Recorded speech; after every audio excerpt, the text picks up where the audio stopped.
Well, Again. What happened again? I was driving through Ohio and then suddenly flat tire. Why? How? No idea. Well, I saw there's something in it for sure. Something's in it. Yeah, it's puncture, so it's not as bad as the first time. Should be fixable. What a load of dog shit. Hello everybody, welcome to the side of the road in Ohio, next to whatever this mysterious abandoned hut is. I need to put on a jacket, I'm shaking and it's making the video shaky. Where the hell is my jackets?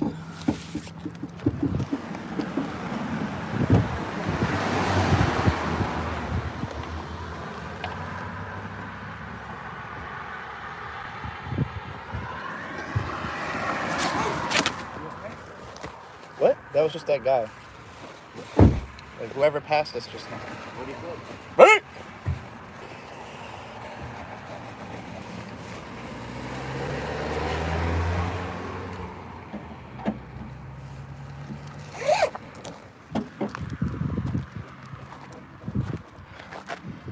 Hello viewers, welcome. We've got people watching now. Nobody was there a minute ago. We're on the side of the road in Ohio. Next to an abandoned house? Maybe this was once like a... Yeah. I need you to find the tire iron. The black one. It's just back here somewhere probably. But I need It's it. not underneath. No. Okay. Time to pull everything out of the car.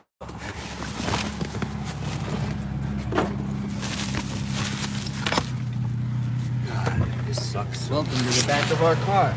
We are literally 10 minutes away from the campground that we would have had the chance to set up at right before the sun went down for once, instead of right after the sun goes down, like it's been all week, usually for reasons like this.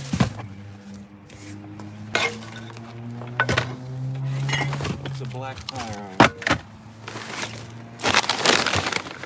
There's so much stuff in my truck. Oh,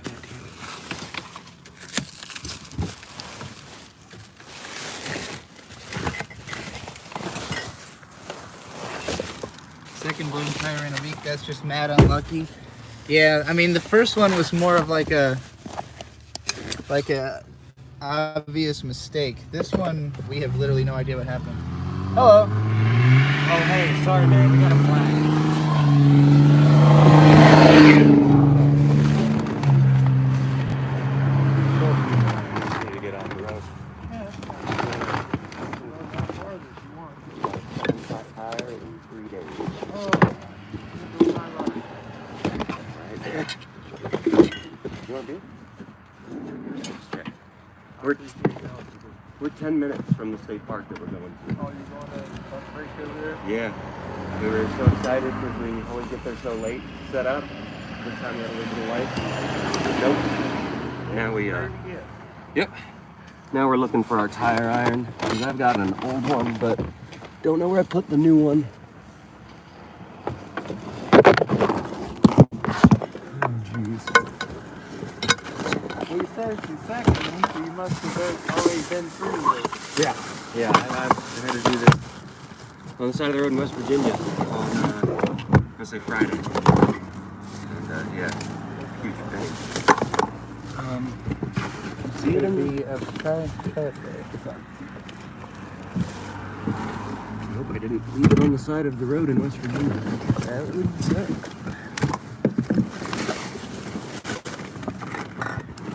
Oh, fuck, where is it? You know what size it is? What's that? What size is it? I'm not entirely sure. Yeah. I have one from my old car, but it's a little too small. We had one that worked, but I don't know where I put it. That's the problem. Could it be in this? It could be.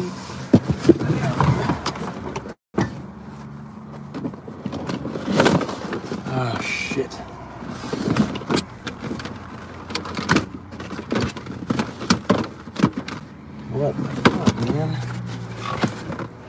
thing I'm looking for exactly look like? Just like a metal.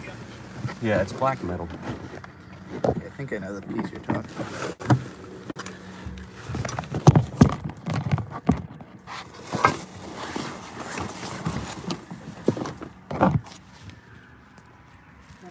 What do I do with it?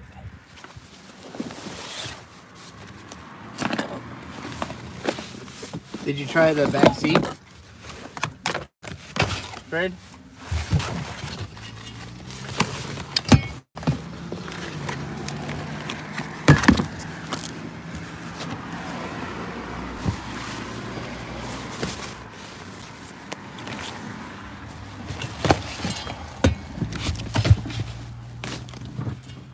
Today.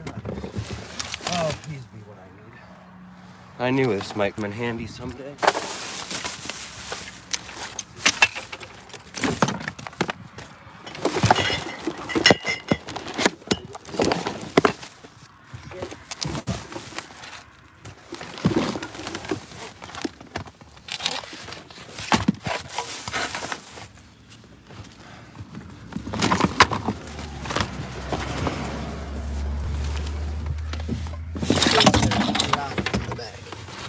Well, where could it have been?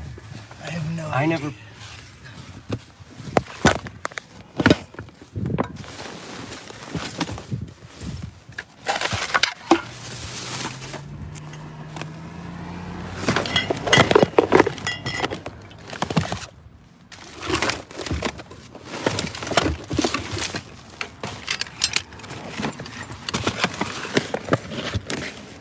Yeah, I'm pretty confident it's not back here. Help me. We're certain it's not in here at all.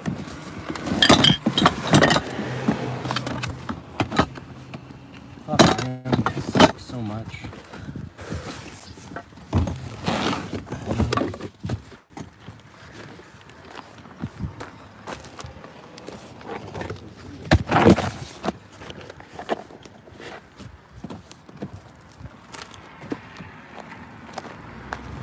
This thing won't work. No, it's just.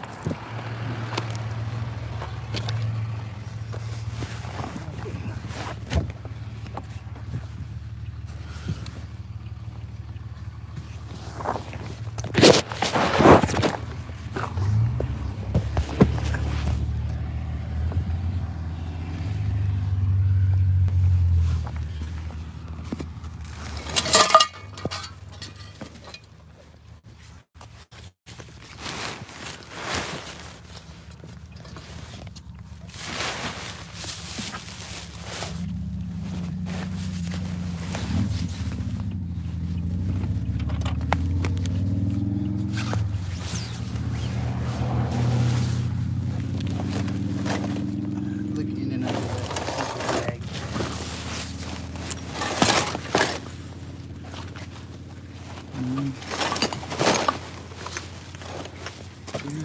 No fucking kidding.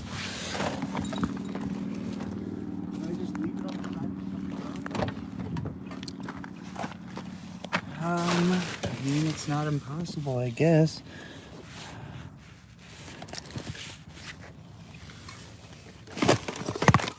Oh, here it is. It's in the front. Holy shit. Where was it? The front seat. Oh, weird.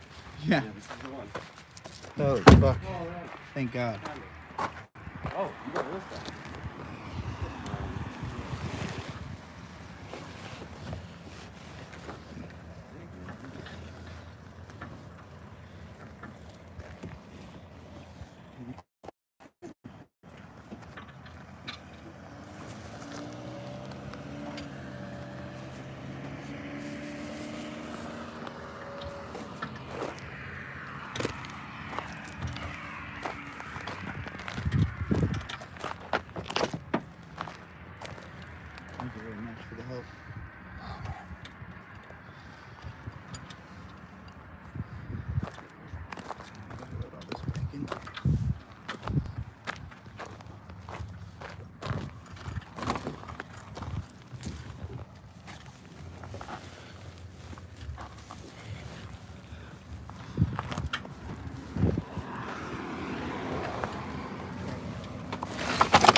That looks packed, right?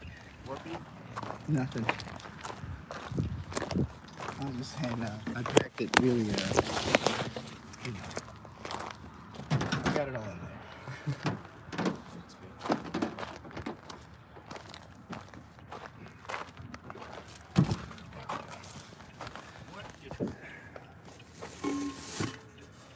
Oh, yeah, that's fucking razor blades.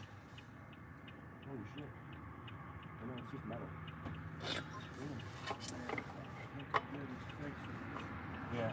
You put a patch on the inside of it. Yeah, I'll probably take it in a tiny mile. Place right across from the Kroger's. Looks like we went over a piece of scrap metal.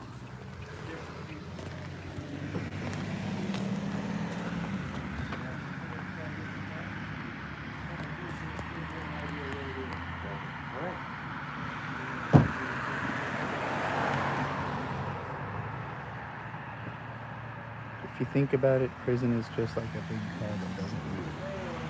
I like that, Hermes.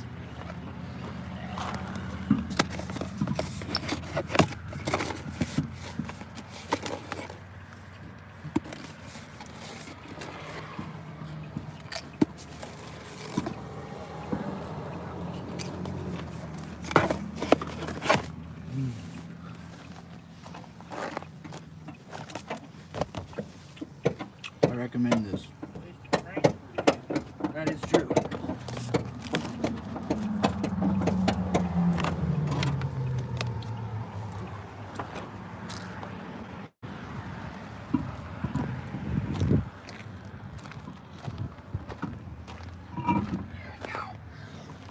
Alright.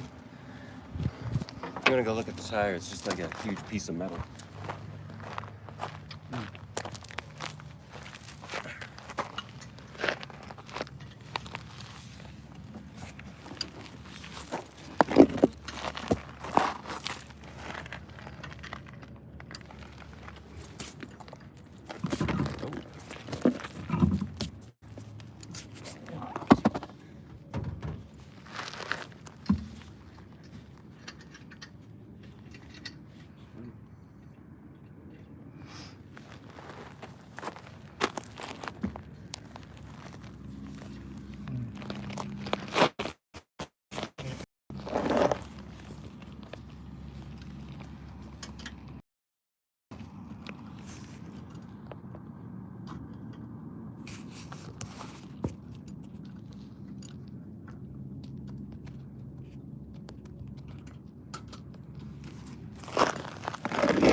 Hey, could you grab me the water, please? Yeah.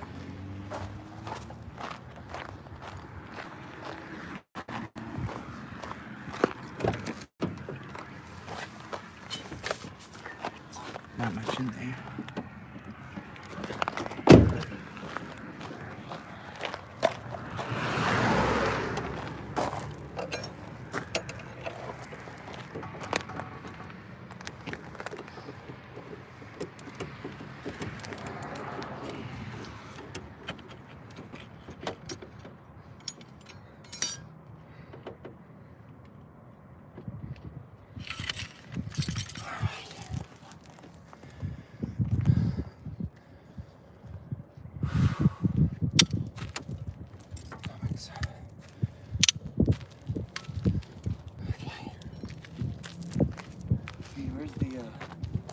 I guess we can just reorganize this when we're at the campsite.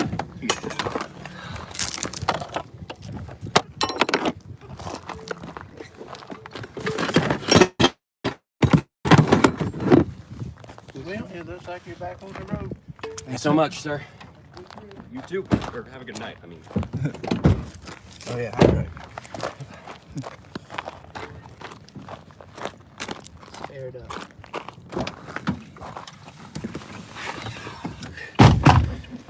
We have it. Oh, the comics are still on top of the car. Oh.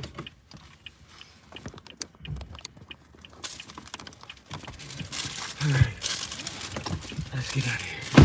Yeah. That guy was surprisingly nice. I didn't expect somebody to be living here. No, I thought this was literally abandoned. looks like an abandoned house.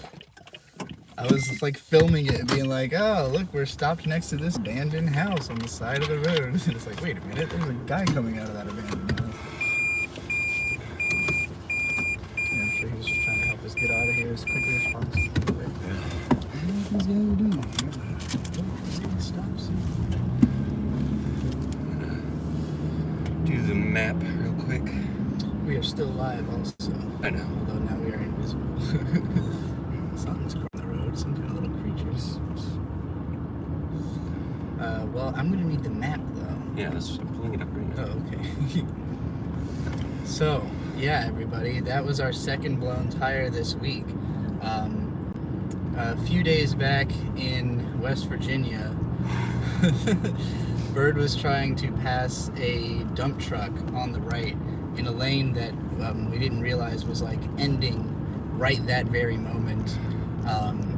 And so, you know, there was like a bunch of rocks right at the end of the lane, and swiping against the rocks took out one of the tires.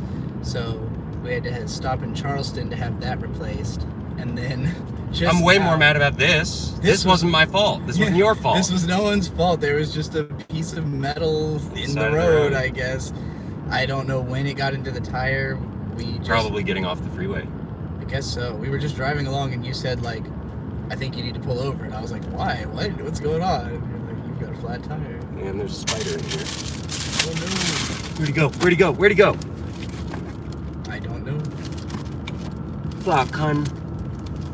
Am I going straight or right? How big was this spider? He's big enough that I'm worried about it. Please. What You're am I going supposed to straight. do? You're I'm going driving. straight. You're going straight. Please keep driving. Where the fuck did the spider go?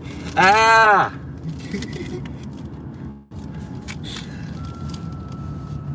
I'm gonna kill myself. I'm so scared. Just fucking slap every surface you see. Well, he dropped down into this. So I don't know where he is. Keep your feet up, I guess. Yeah, I guess. Hey, I'm visible now. You're Hello, going straight, by everybody. the way. Welcome to the live stream. We're in Ohio. Somebody says spider lives matter, man. Yeah, I don't want him in my car. We saw that Bird was barefoot even when changing those tires, so, you know, having spiders around is just asking for trouble. Whoa, what the fuck? There's a moth in the car, too. Where? Right there. Oh, fuck. Big ass motherfucker. I don't know. Where is it? Apparently, there was a lot of Fuck. bugs living Fuck. in the guy's yard. Jesus, don't freak out. I'm sorry, dog. I'm having a bad night. It's been a frazzling experience. Also, I'm being ass-ridden because I'm going slow. I don't know where I'm. Am I still going? Yes, go just- straight. Keep going just straight. Keep going Just straight. keep going straight. You're gonna keep going straight. Eventually, you'll come to Buck Creek Road Lane, and then you'll keep going straight. Alrighty. So yeah, we're trying out this whole IRL streaming thing because the other day we were, well, I guess it was yesterday. Yeah, Jesus, it feels like more than that because we've been driving all day. We were on Mint Salad's all-day live stream, which was quite fun. It was an interesting experience, and if you didn't see it, if you like this kind of live stream, you know, I would recommend it. I would, even though it's like 16 straight hours that they were live streaming. You know, just find the parts that me and Bird were in if you want. Besides that, but you know, as soon as the tire blew on the side of the road, we were like, let's start streaming. Now, I didn't expect a guy to come out, and that kind of made me not want to put him on. I was like, oh shit, I don't want to put this guy on camera. He didn't know we were going to be live streaming in front of his house that I thought was abandoned. But he was helpful. Hey, there's a sign for the place we're at. Woohoo. Yeah, we're in the middle of Ohio. Some place we've never been before. Well, we've been to Ohio. Well, sure, but we've never been to here. We've stayed in Hocking Hills. We've gone to Cuyahoga. We've crossed through a few times, but this time going to a new place. How long should I stream for? Do you think this was enough? Yeah, let's keep doing it. I feel like we've Let's do it till we set up. decompressed what happened. Okay. Yeah, Start a well, fire, you know. I think that would be fun. all that stuff doing. I'm just picturing having to do all that one-handed while.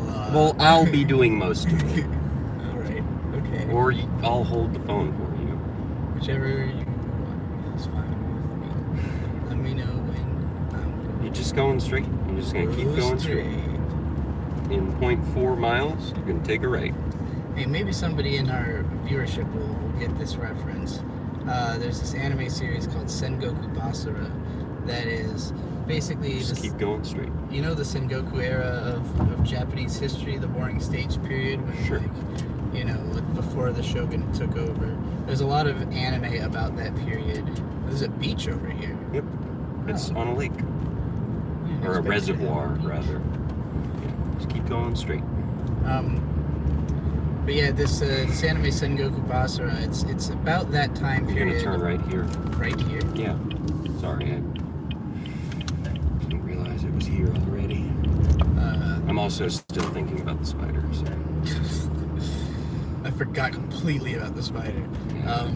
That's And how they now get you just drive straight, and eventually you'll be at the campground. We're site 117, I think. I see. But yeah, anyway, in Sengoku Basara, it's like an over-the-top, hot-blooded, ridiculous, like, you know, post-Gurren Lagann, like, version of the Sengoku era. And one of the characters is Date Masamune, who's famous for having he's the one-eyed samurai, you know, he's, in the show, he fights with 6 swords and holds them like Wolverine claws between his fingers. 6 full-size katanas, I must mention. The next destination of the Rising Voltectors, Ohio.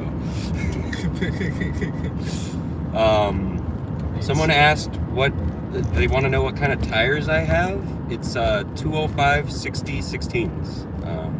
I think he probably meant the brand. Oh, I don't know, Goodyear Reliant, I think. Well, you had Goodyear. Well, he said, I want to know about the circumstances of these tires and how big they are in trains and okay. planes. Yeah. No, that was actually that tire that we blew. Wait, hold on. I haven't finished explaining Oh, the sorry, Sengoku Basara meme. It'll only take a couple more seconds. So Date Masamune, he's the most badass one-eyed 6-katana samurai. That's a And lot there's of this katanas. scene where I don't remember what the context is, but for some reason they ask him like, what direction do we go? And he says in English, go straight. Oh, that's funny. Every time I hear the phrase go straight, I think about Date Masamune. Hey, go this way. There might be horses. He had the same voice, I think he might have the same voice as Zoro from One Piece, which is particularly funny because he fights with twice as many swords. Oh man, at C2E2, I saw some really hot girls cosplaying as Zoro from One Piece. That It was sounds great. hot.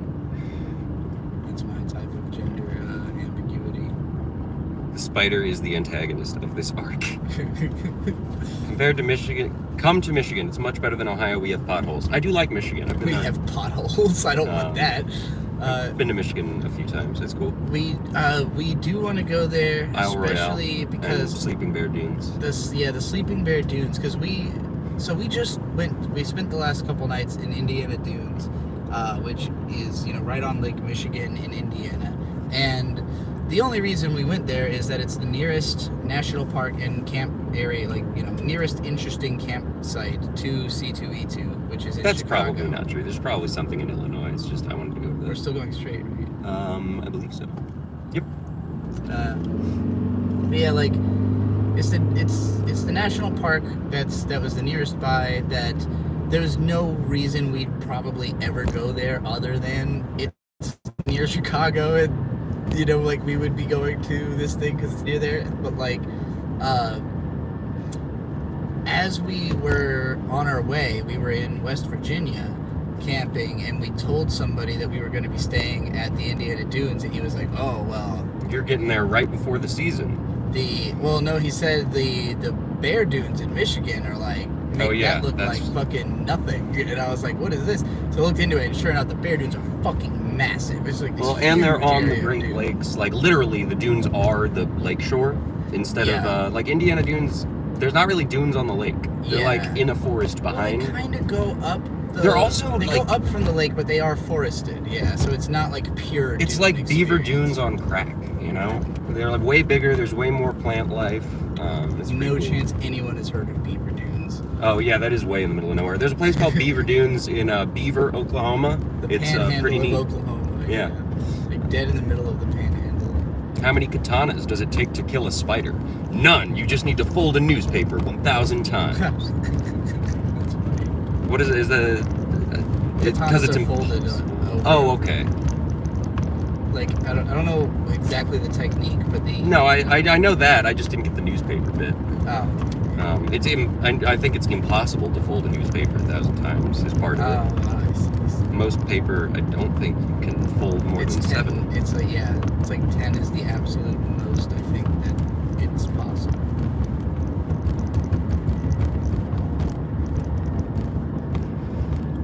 Wait, what side are we again? 117. Go straight.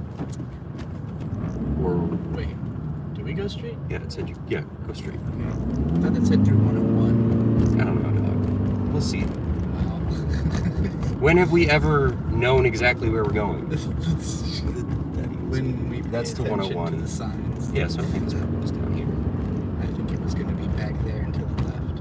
Well, 'Cause that's what the signs seem to be saying. that's not so. So, Oh. yeah, we passed it for sure. What the fuck? What a weird place. Oh, deer. There's deer out in those bushes over there.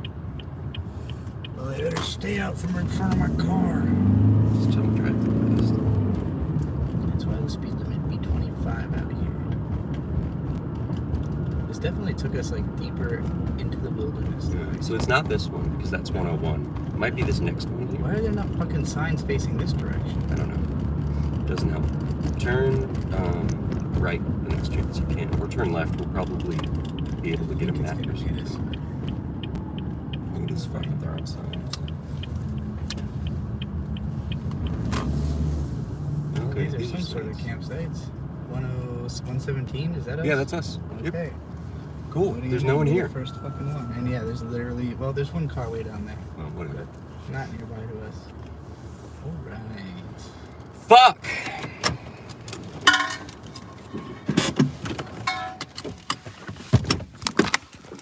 Yeah, just put the tent in front of the car.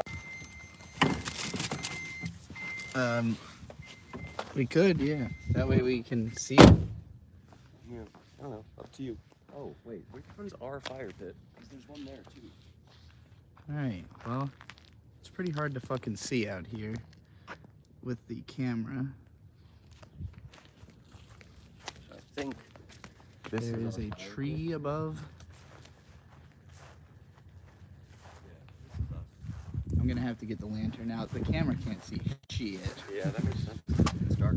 Well, the iPhone normally has great correction for darkness, but Sure. They really. It doesn't seem to work with YouTube's streaming.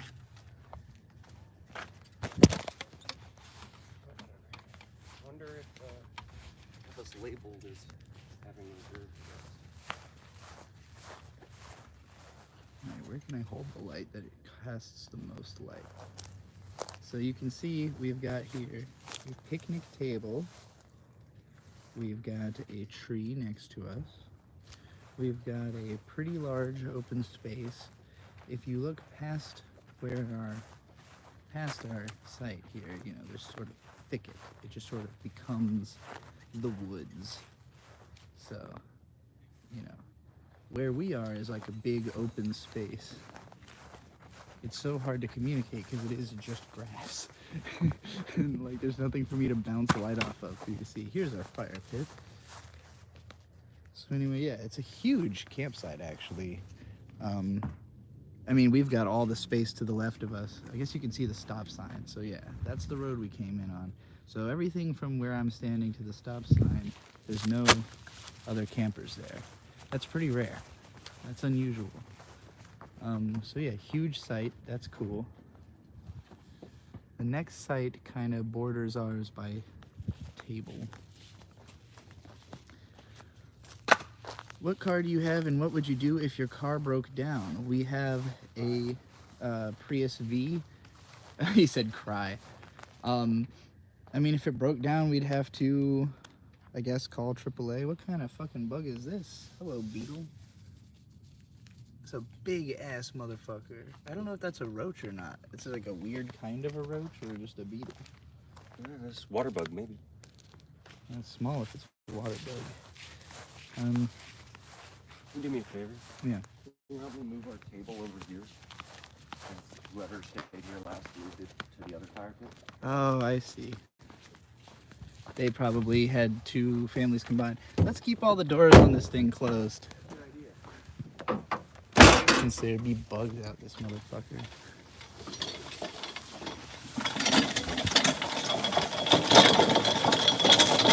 Well, I thought I would be helping you, but I guess I'm filming you.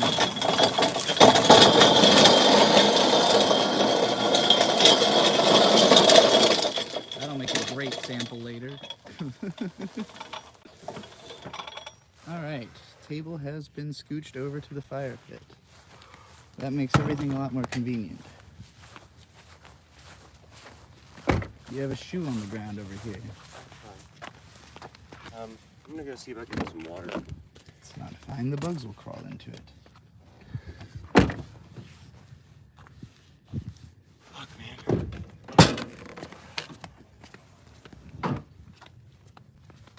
Okay. Tent time.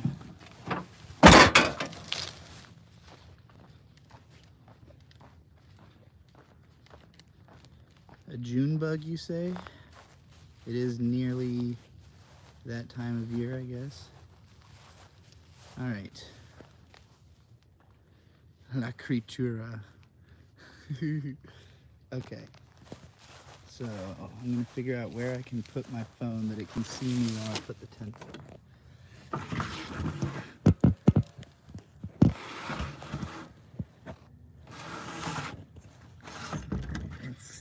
Let's see. The bugs are all over this lantern already. This is definitely a buggier campground, which I don't like. It is on a creek, so that shouldn't surprise me too much, but maybe I'm visible.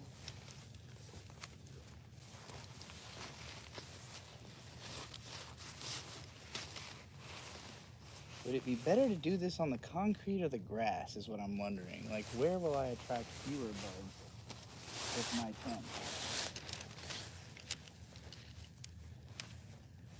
Also, why did the lights in the car turn off? That was my lighting.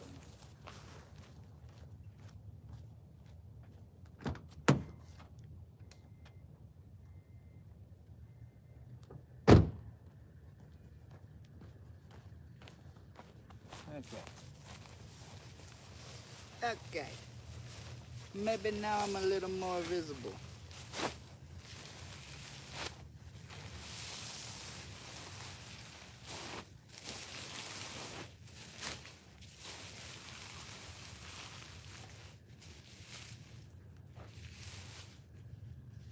got a tarp underneath it. I just folded it with the tent, so.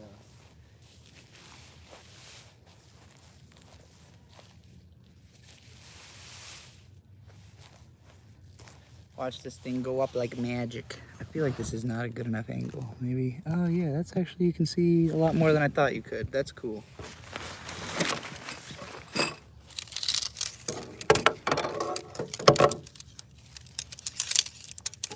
All right. So ready to see some magic? For my next trick, I'm gonna make a tent go up.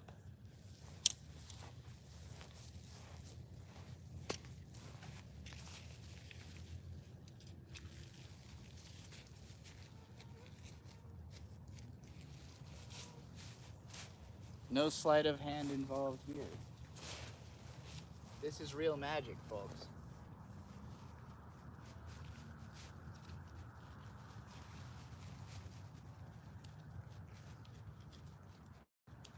Right now, it's just a quivering pole.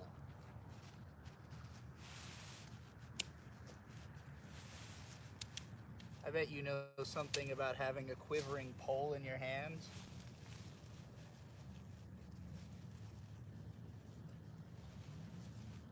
I see a car, but they didn't come in this way. It's cool that we'll know right away if anybody comes to the campground too, 'cause we're right at the entrance of our area.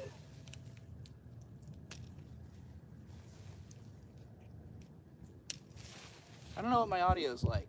I don't know how well you guys can hear me. Alright, that's gonna fall.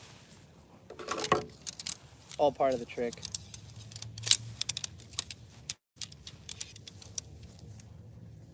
There has to be a part where it looks like, oh, you know.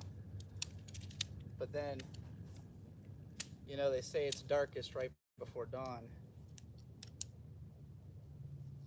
So, let's shed some light on the situation.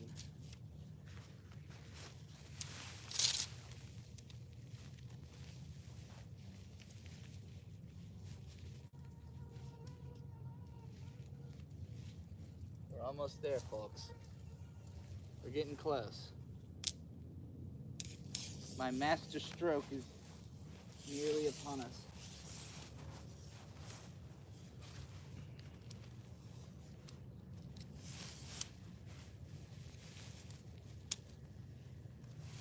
Bet you've never seen a tent that's up before. They used to think tents couldn't go up.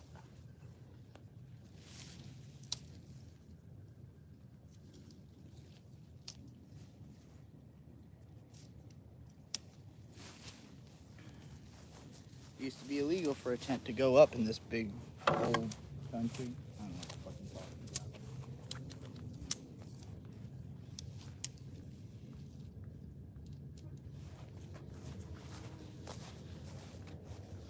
So the fact that it seems kind of lopsided makes me think this isn't the best ground for this to go on.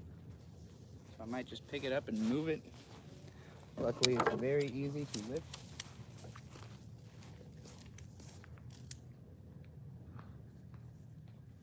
Hey, this ground's kind of uneven. Yep. Do you think I should put it on, like, the concrete? Good if you want. I don't know. Think You'd rather that'd sleep be- on the grass.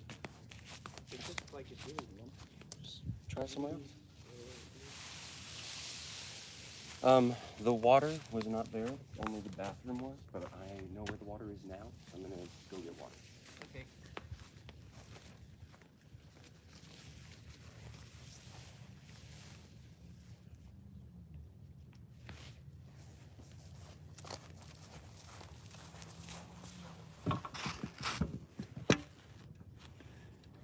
Shit, we're going into low power mode. I don't know if I'll be able to keep this up forever.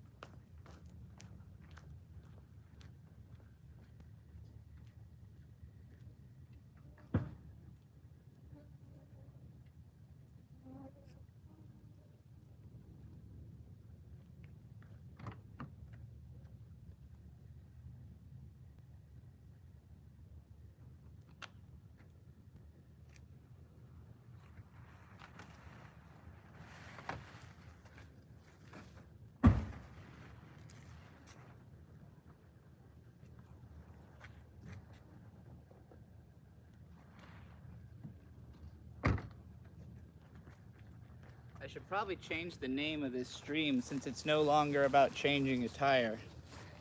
So these are our sleeping mats. They fold up. They're not super thick, but they do an amazing job of making all effects of the ground nullified. So if the ground's too cold or too hot, if the ground is too, I don't know, lumpy or whatever,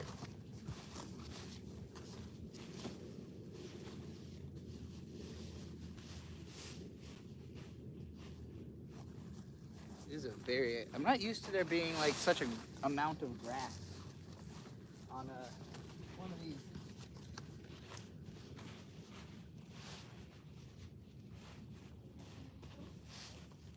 It's like a whole extra bedding layer worth of grass.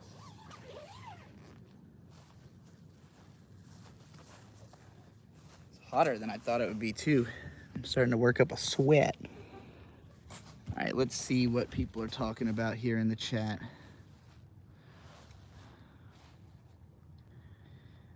You know, I was ruminating on my genius, hilarious katana joke from earlier. You know the one. And as I was basking in its glory, I realized you don't fold a newspaper. You rolled it up to kill spiders. It still works.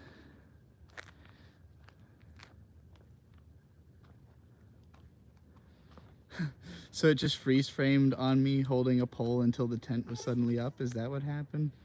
That's what I'm getting out of the chat, but I could be misinterpreting. I gotta get the battery out and hook this fucking thing up to a battery.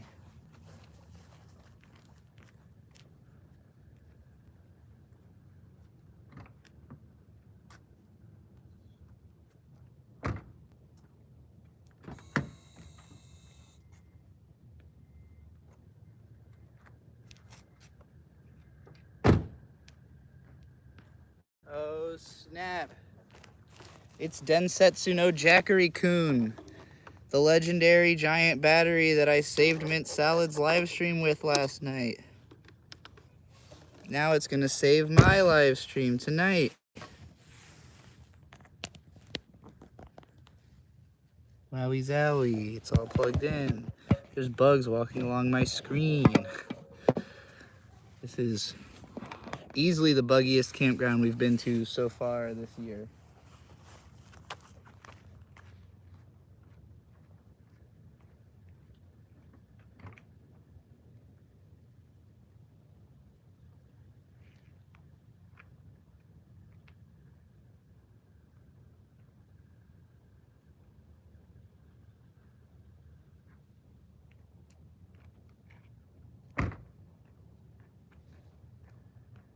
If I seem a little hung up about the bugs, it's mostly because a tick tried to get into my hand the other day in Indiana. And that sucked.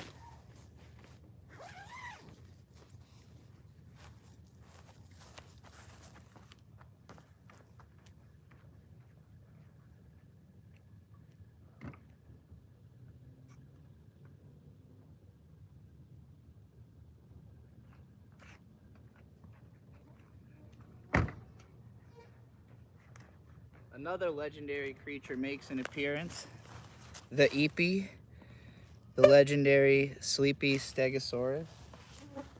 Also, we've got this this big old Squishmallow cat.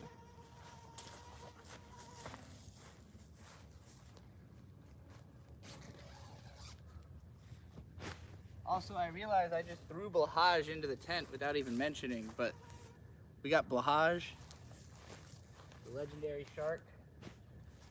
A lot of legends going on.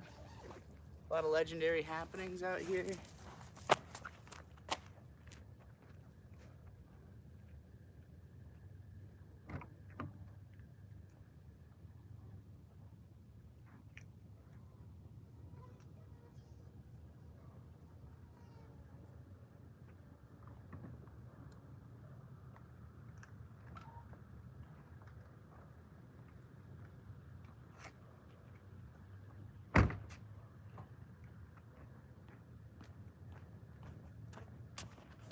Legendary Mexico blanket.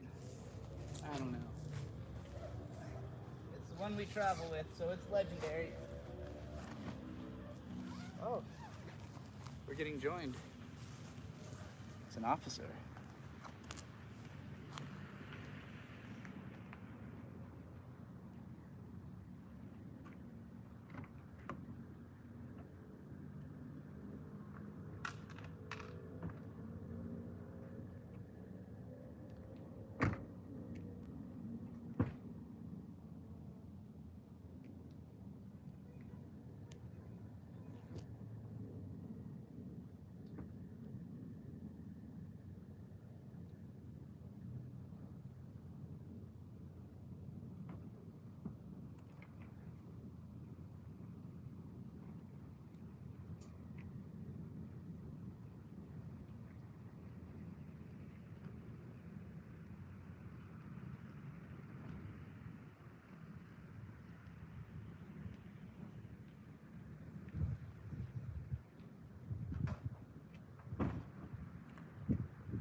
The officer's leaving.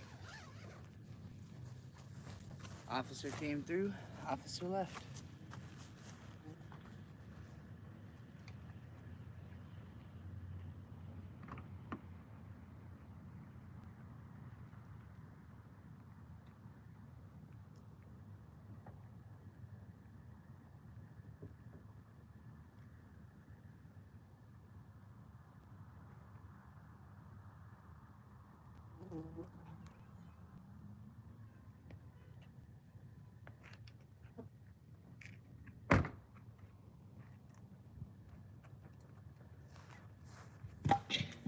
Alright, I think I got pretty much everything into the tent, so now I'm going to put the rain fly on it.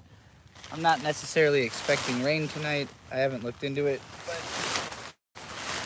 it'll help keep more bugs out.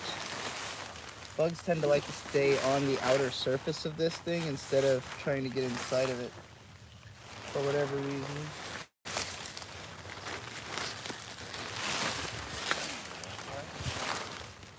We might, and it'll help keep bugs out.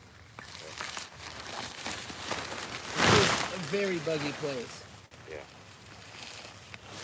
Officer just came through. He didn't say anything though. Yeah, he saw me walking around looking for the water. I didn't say, oh, sorry, stream.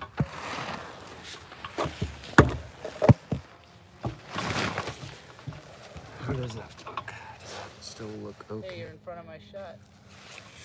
Officer just came through. He didn't say anything though. Yeah, he saw me walking around looking for the water. I didn't say, oh, sorry, stream. This sucks. Fix it. What's that? Some picture. The setup. Oh.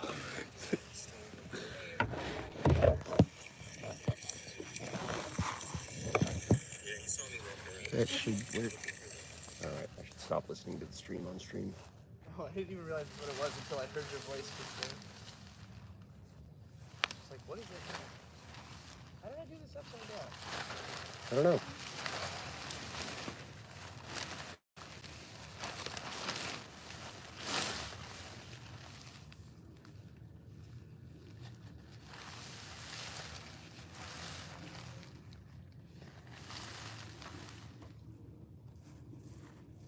There's a fucking big ass bug flying into our car headlights.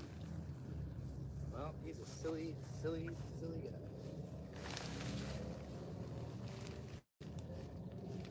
guy. Oh, B, you gotta find a better stream setup. God damn it, why do you keep, how? I didn't even touch it. Yes, but it was fine until you started sitting up there with it. So it must be your fault somehow. Nah, couldn't be. Oh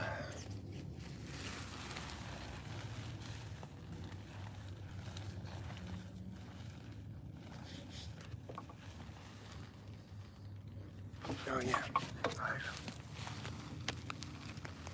Is all the wood out here already? No. There's still one that's like broken up in the trunk. It's probably easier to get to through the back seat though. On that side that you're on. Scary bugs. Oh. Yeah, it's kind of a scary bug place. I wish I had known.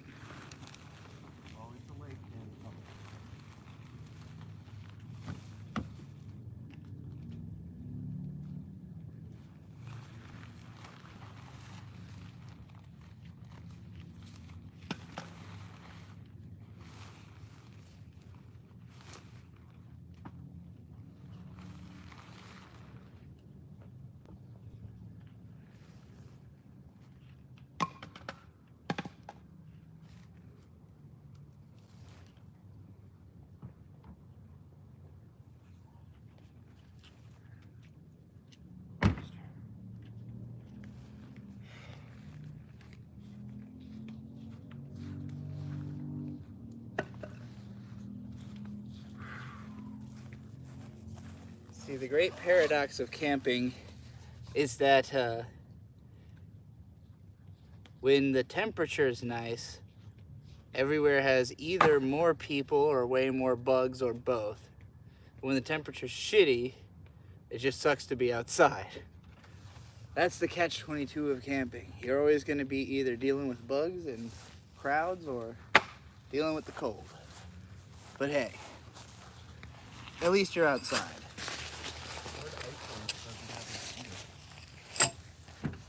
What about Iceland mosquitoes?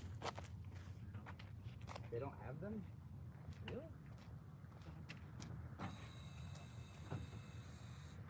It's beeping because of the headlights. Did you turn the car off? No, I put it into utility. What's that? Where you just press the button without gas. Is that a thing? Yeah, all cars can do that. Oh. I didn't So that you can run the radio and the AC and shit without or usually you can run the AC.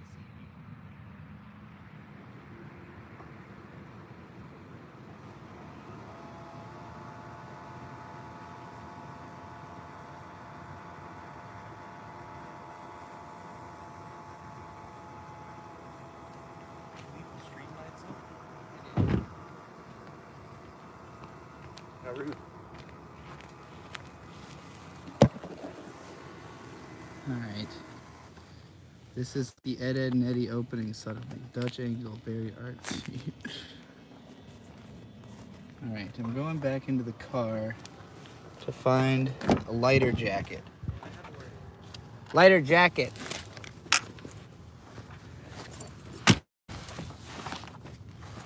I think this one, well, this one's still kind of heavy. I know there's like a light Too Many Games jacket that's not very warm necessarily.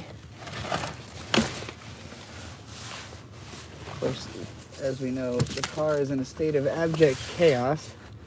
In case you missed the start of the stream, where we had a flat tire in front of a guy's house, and then I haphazardly threw everything back into the car to get out of there as quickly as possible.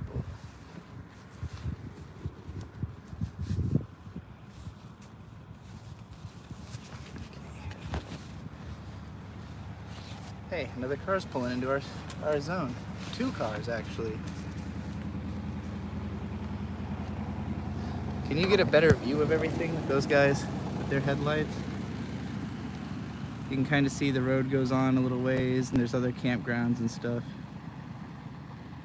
Yeah, 3 cars all at once. I bet they're all a group. Odd time though, because it's Sunday night, so can't imagine they're about to have a fucking weekend-long party or anything. Because the weekend's over. Okay, this is better. I just don't want to have no sleeves and then get bitten up. But at the same time, long sleeves. Ooh, the speaker. Oh God, it's so far deep and I'm so short.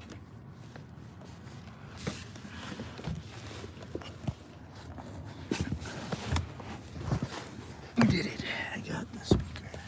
Oh yes, and also alcohol. I could use some of that right now. This stuff's pretty good. Sun King Cream Ale. You'll be able to see it in a second once I get the fuck out of this car.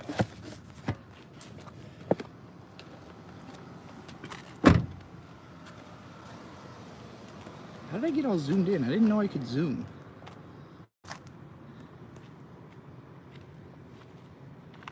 How do I unzoom? Somehow I zoomed in my camera and I didn't know I could. Is it pinch swipe? Yeah, that's hilarious. Yeah, weird. YouTube's got their own like it doesn't work through the camera app on the phone or anything. It's like its own strange YouTube thing. Could you grab me a long sleeve shirt and socks and shoes, please? Yes.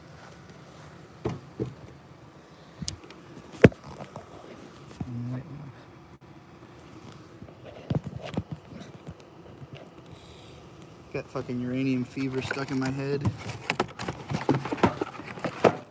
Uranium fever.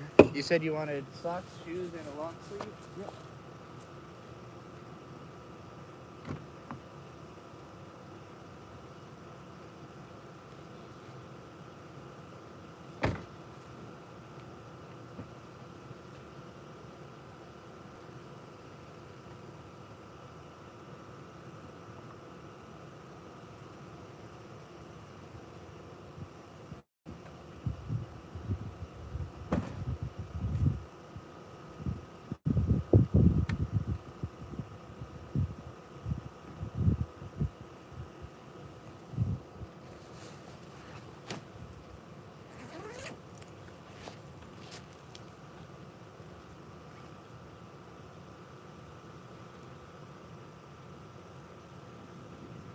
Is the Breaking Brew one long enough sleeved?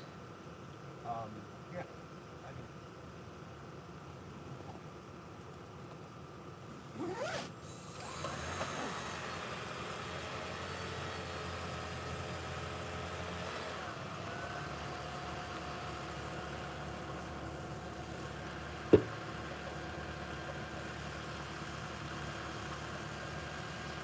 Shouts out to Breaking Brew Meadery. Awesome place near Dallas. Farmers Branch, Texas. That's where it's Yeah. And then over here.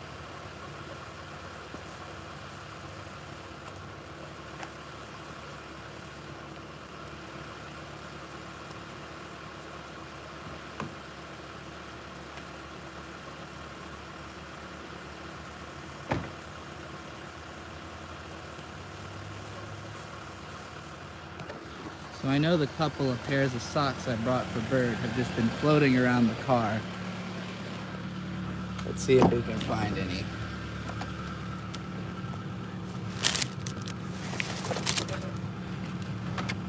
How much of this stream has just been digging through this incredibly, disastrously dirty car? Alright, I'm looking for socks. Here's a comic book that Bird got at C2E2. The guy said, it's got sex, violence, and sci-fi. Bird went, I'll buy it.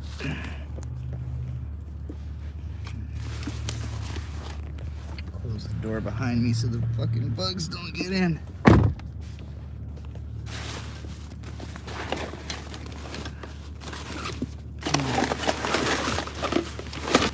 We got a bunch of these Joe Frank CDs laying around.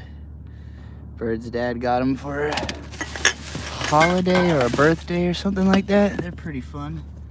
Very interesting radio podcast type stuff. Pre-podcast radio personality. Weird, trippy stuff. Okay, well, here's one of the shoes. Forgot I also needed those. Where the fuck are all the goddamn socks? I'm gonna have to go digging through the trunk for fucking socks. That's socks.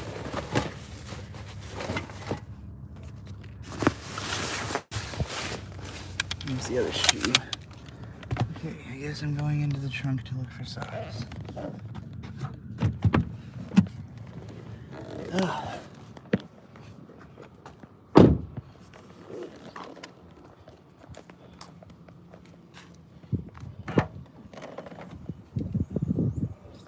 Alright, sock hunt.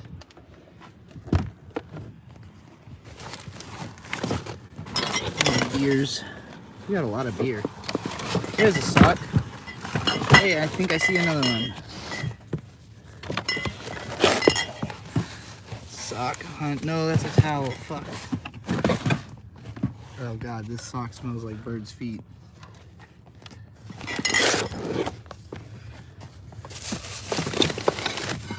As it would, as we have not really had changes of socks. I don't know why. I somehow ended up having like no socks for Bird. I thought I had brought several pairs. Check it out. It's the Spirited Away bong. Isn't that sick?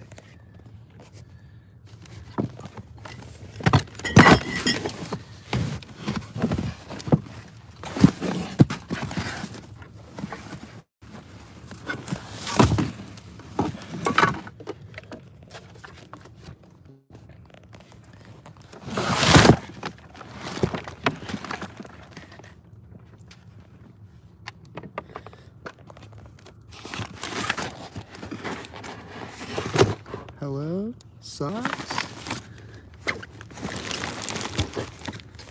If you see a sock, scream at the screen. Scream. Scream at the screen. As loud as you can. Until I hear you. Here's some fucking bug spray. That could come in handy.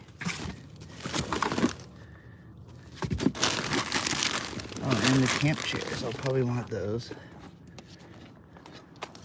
I have found one sock so far.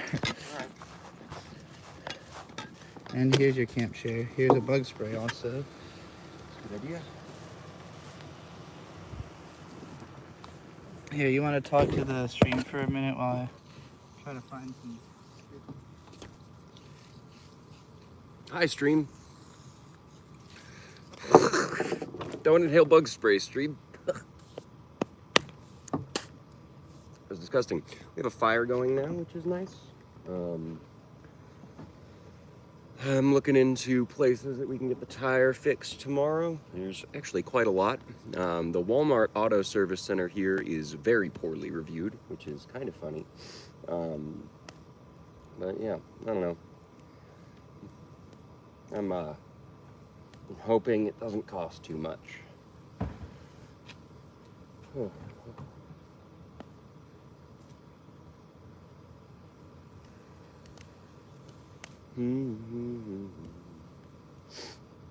Landon is calling me. Hey buddy, what's up? Yeah, we're streaming right now at the campground. Yeah, we just... No, my bad. We got another flat tire on the way here. Yeah. We should be fine. But yeah, the flat tire, it's not as bad as the first one, so it should be able to be fixed.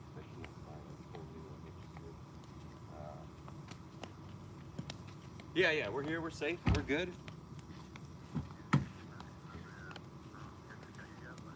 Heck yeah. Yeah, check out Landonime on YouTube, everyone. He makes great videos. Is that Landon calling? Yeah. We forgot to tell him we made it safely. But granted, we've only been here like 20 minutes.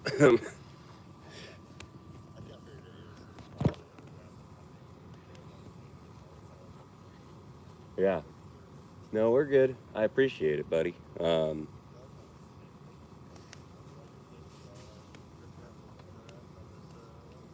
Heck yeah. All right. Talk to you in the chat.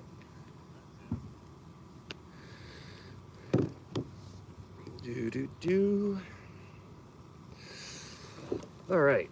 Real shoes. I don't know why I still wear flip-flops when I know we're going to be camping later in the day. Because I always change into socks and shoes because I hate the idea. It was the other night I had found a spider crawling on me, and that wasn't great. Yeah, there's a moth flying into the camera right now. I don't know if, yeah, he's really doing it. He wants to be part of the live stream, I guess. Cool dude. Ugh.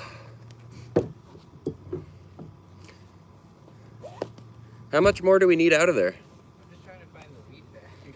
Oh. But, Yeah, I don't know where that is. Let me get some fire.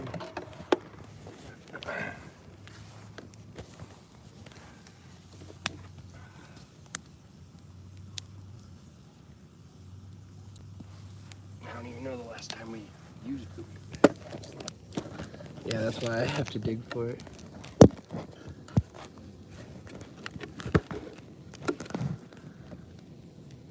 There we go.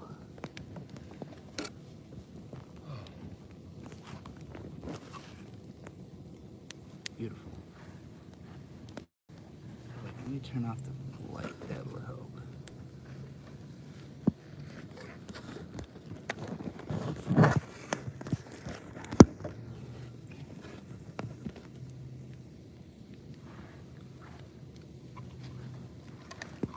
I don't know if that's the best place for it. I'm taking wood off.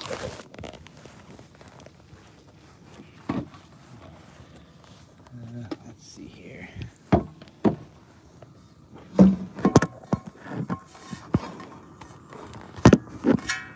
I will find a way.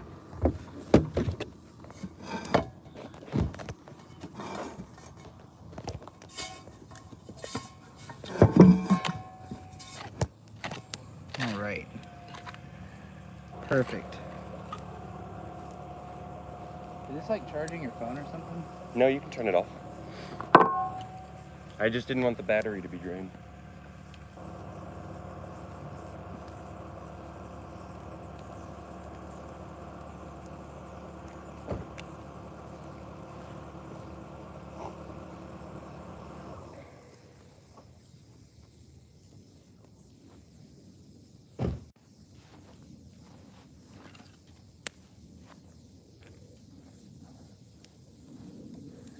All right, this is now a lovely fire stream. I'm gonna change the name if I can.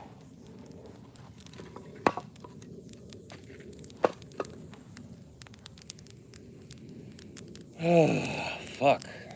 It's been a day. How do I change the name of the stream? I don't know.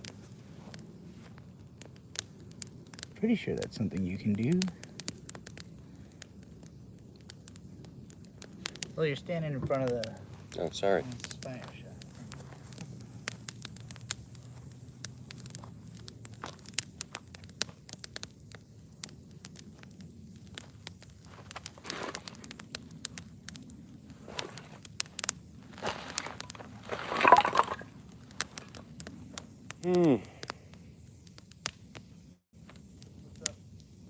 Just decompressing. Nice and quiet here. Does Trixie watch Noah Caldwell Gervais travelogues while traveling? Not while traveling, but I do love them. He is a big inspiration on me to like even attempt to do stuff like this because he proved that you could do my type of content on the road. So, you know, he's always been more of a work on a thing for months in silence and then drop it and everybody loves it type, which I wish I was. But I am an attention-seeking narcissist who needs to put out constant content and get constant validation. So This is true. that's why my style is different. Weird. You behind the fire is a pretty perfect shot also. Can you get the car keys out of the car for me? I just need the bottle opener. Oh, can you, could you also just check that there's still ice in the cooler? Oh, fuck.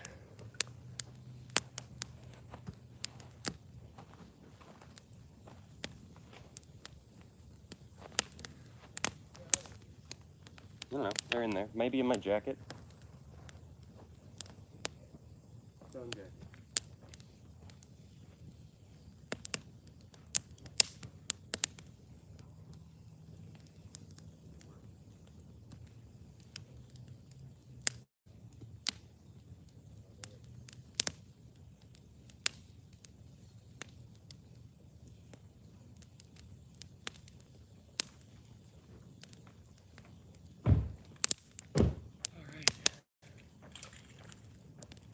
I can finally read the comics I got.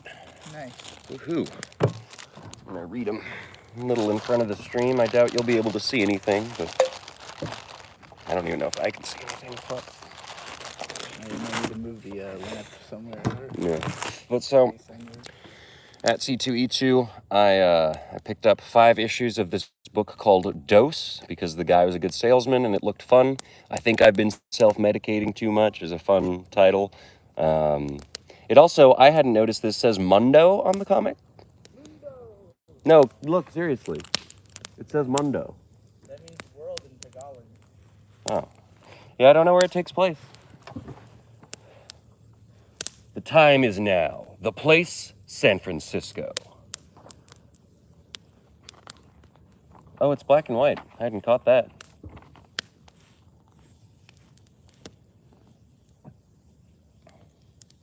The first line in this comic is, "Hey, champ, a new day is calling. Rise and shine, shitbird."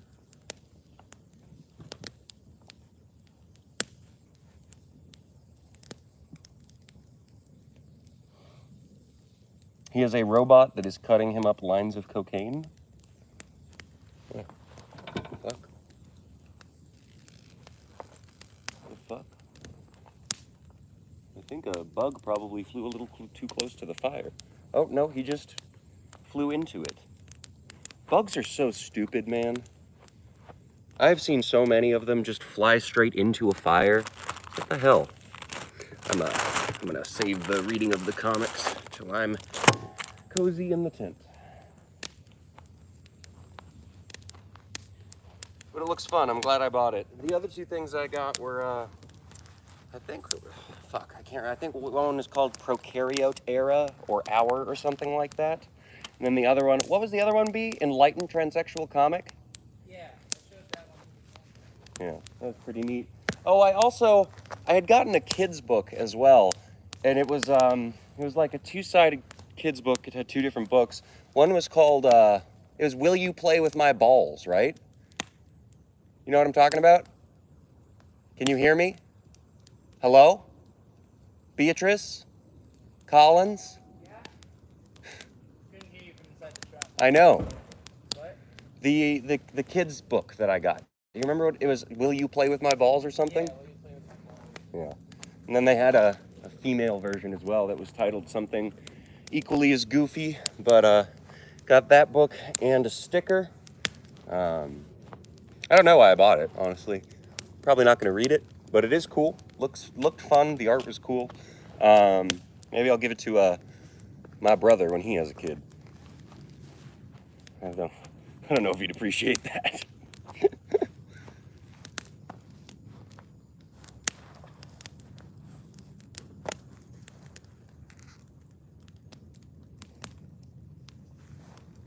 Oh, it's Do You Want to Play With My Balls?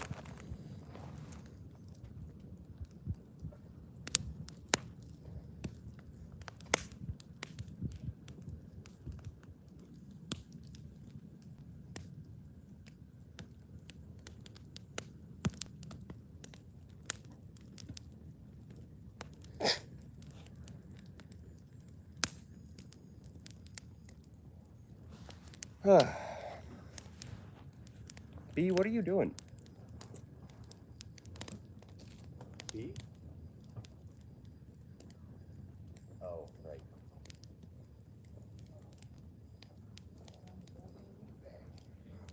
I don't know, hon. Just because everything's so goddamn disorganized. Yeah, I would just wait till tomorrow to deal with all that. Fine, let me go grab my vape.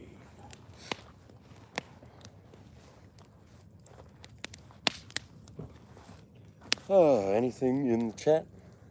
Anything in the chat? First thing I heard was robot cutting up lines of coke. Yes, neat comic. I think pretty much the way he sold me on the comic was sci-fi and drugs. So it's got sex, violence, and sci-fi. He said drugs too. And drugs. I can't believe it didn't start 2 weeks prior like Isom.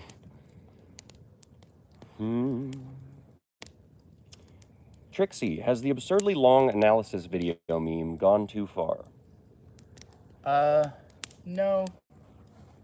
I think there's too many people who do it like shit, but I like the absurdly long analysis stuff. I mean, when one of those comes out that's good and I can just like have that on in the background all day, I don't like having to make decisions about what I'm gonna watch. That's why I'm not big into shorts, is like I don't like having to scroll through like 25 things I don't want to see until I get something I like. Usually, though, I mean, when it comes to finding a YouTube video I want to watch, it takes me forever to actually find one to even click on. But once I'm there, I would prefer it be something I don't have to click away from. So I do tend to favor longer shit. My biggest regret in my whole career is that I didn't come up with every frame of pause. Yeah. I don't know how the fuck I didn't come up with that. I was like the biggest fan of every frame of painting. I guess I was too big a fan to have thought to rip them off, you know, and then like do a thing. I mean, it's not really ripping them off. It's a whole different concept, but just to rip off the name is brilliant. Because now everybody refers to doing that as EFAPing. And I'm like, oh, I wish I had invented EFAPing. That's my thing. How did I let somebody else get to it? You gotta get some kind of water purification system. Especially because I don't respect the people who are actually in EFAP. So, like, it makes it even worse that not only did I not get to invent that, but people I wouldn't want to have did. That's the way it goes.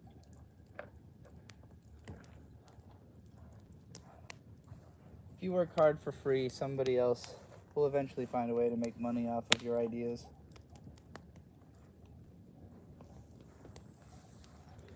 Whatever you do, don't do it for free.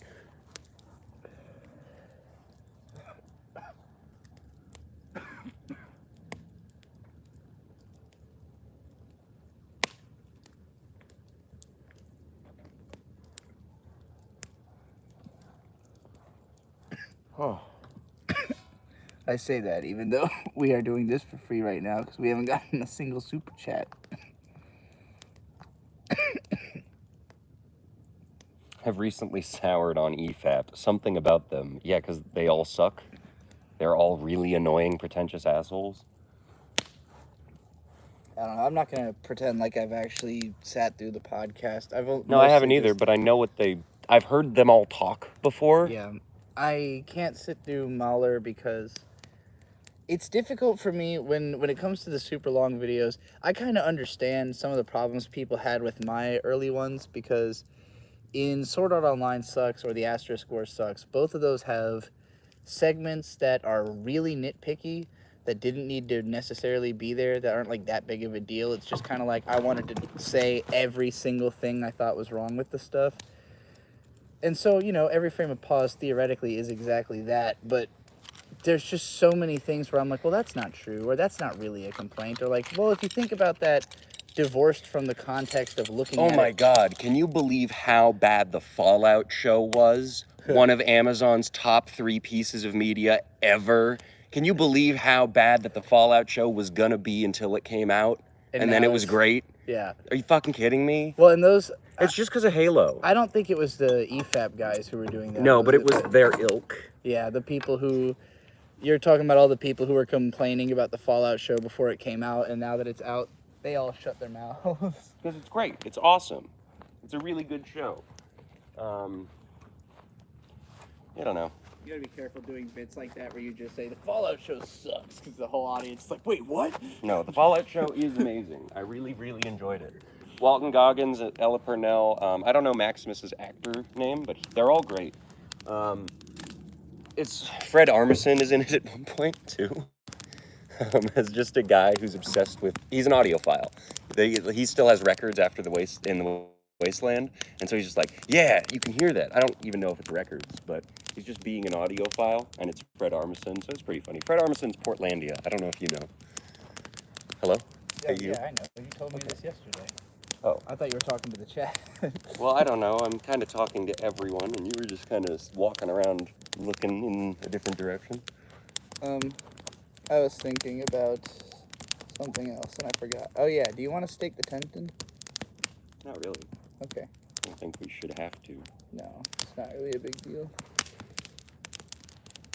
I wish I knew how to change the goddamn name of the live stream so I could make it something like Looking at a Fire in Ohio. Hey, we got a super chat. $2 from Mark Moon. Is Vic and Hope the channel dead? I don't think it's permanently dead, but Victor is way too busy these days to do a free YouTube show. Victor has become kind of the big fish in the small pond of the Norfolk film scene. So he's like always got work. Like he said something to me last time I saw him where he was like, yeah, you know, just always got good work coming in. And I was like, why? And he said, because I'm the fucking man. And I was like, I believe it. That's all the explanation I needed. So yeah, that's why you're not getting Vic and Hope. I mean, Hope's also really busy all the time. I guess she's always been equally busy, so like it used to be more of like when Hope has time, there will be Vic and Hope, and now it's like neither one of them has time, so there's no Vic and Hope. But yeah, I don't think it's dead in the sense that they will never post to it ever again, but I wouldn't expect to get updates more than once, so like a year or two at tops. I think it's been 2 years since they uploaded, so it was when they took the trip to Japan and they told the Japan stories. They also probably have episodes they recorded and didn't edit, because Victor's tendency is to overburden himself with extra work and then shelve it. You know, shelve the stuff that doesn't make money for like 6 months to a year. So I'm gonna do bigger fires like this more, because I can feel the heat all the way over here, and like a lot of the time, yeah, it's nice. I have to sit way too close to it. Well, we don't always get a fire pit that big either. On this trip, we had a lot of small, like rock-based fire pits.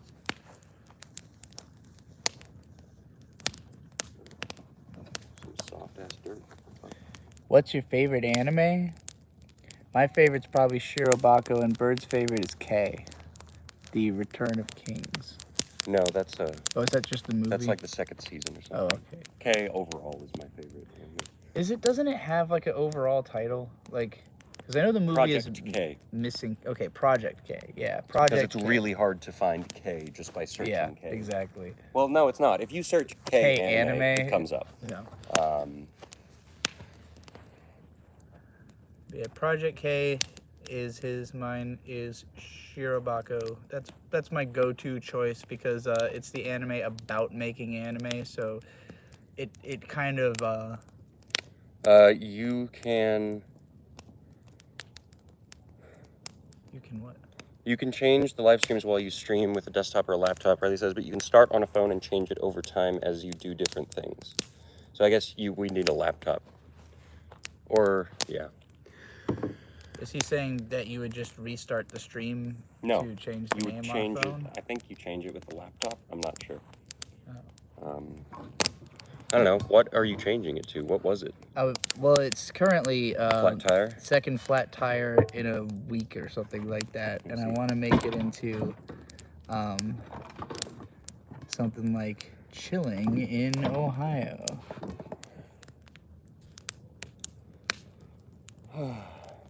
Are we watching Dungeon Meshi? Not yet. We watched some of the first episode, and it didn't seem like you were that interested. Delicious in Dungeon? It's Yeah. cute. I don't know.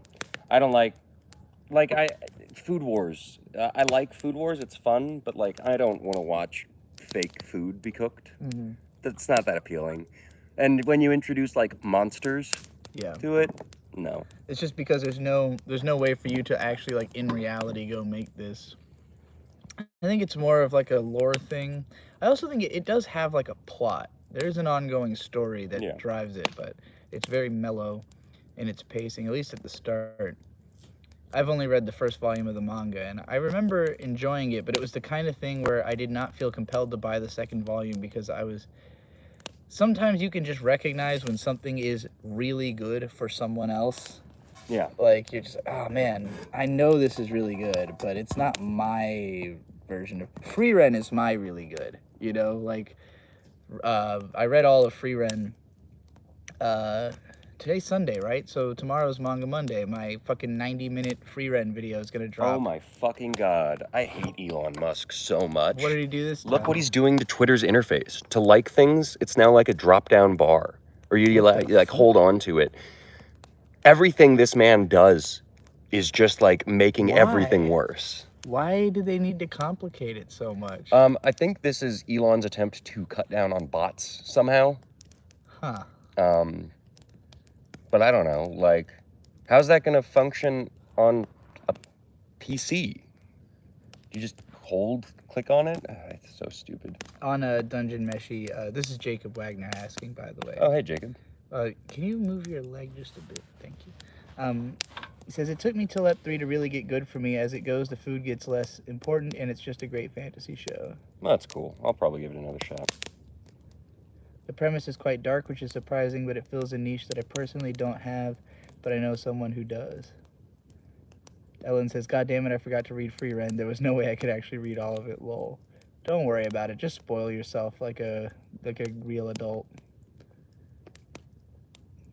Because, you know, I mean, I read it all and then immediately spoiled Bird for the stuff that happens after the anime, which he hasn't even seen. But, like, I figure we'll probably watch the anime. And, like, everything that's covered by the anime is good. But I do think the stuff that hasn't been covered yet is better. Like, really just because of the fact that Free Ren is a story that builds on itself. Like, it has so much lore. It has so many characters. And you only really start to appreciate what's so great about them, you know, as it goes. So, $5 super chat from Uranium Coffee, thank you, says, saw Bus Driver, at least I think it was, on your fave rappers list. He's my favorite rapper. Which albums of his have you heard and which do you like the most? I know I've heard Don't most feel of good them. to drive a bus. People need to get picked Wrong up. Bus Driver. That is Death Grips. Anyway, I've heard most of his albums. Not necessarily Bus all. Driver's the one that like goes really, really fast and disjointed, right? Yeah. Yeah. Bus Driver's the most schizophrenic and sophisticated rapper at the same time. There's lots of sophisticated and a lot of schizophrenic rappers, but none quite takes them both to the same extreme that Bus Driver does. And he does a lot of rapping over classical music and stuff like that. Yeah, like Me Time. I love Me Time with the Pulmonary Palimpsest. I love, you know, on what's the fucking song from Temporary Forever? I'm just here to hold your head. Imaginary Places. But by far the albums I've listened to the most are Perfect Hair and Thumbs, because those came out when I was first discovering who Bus Driver is.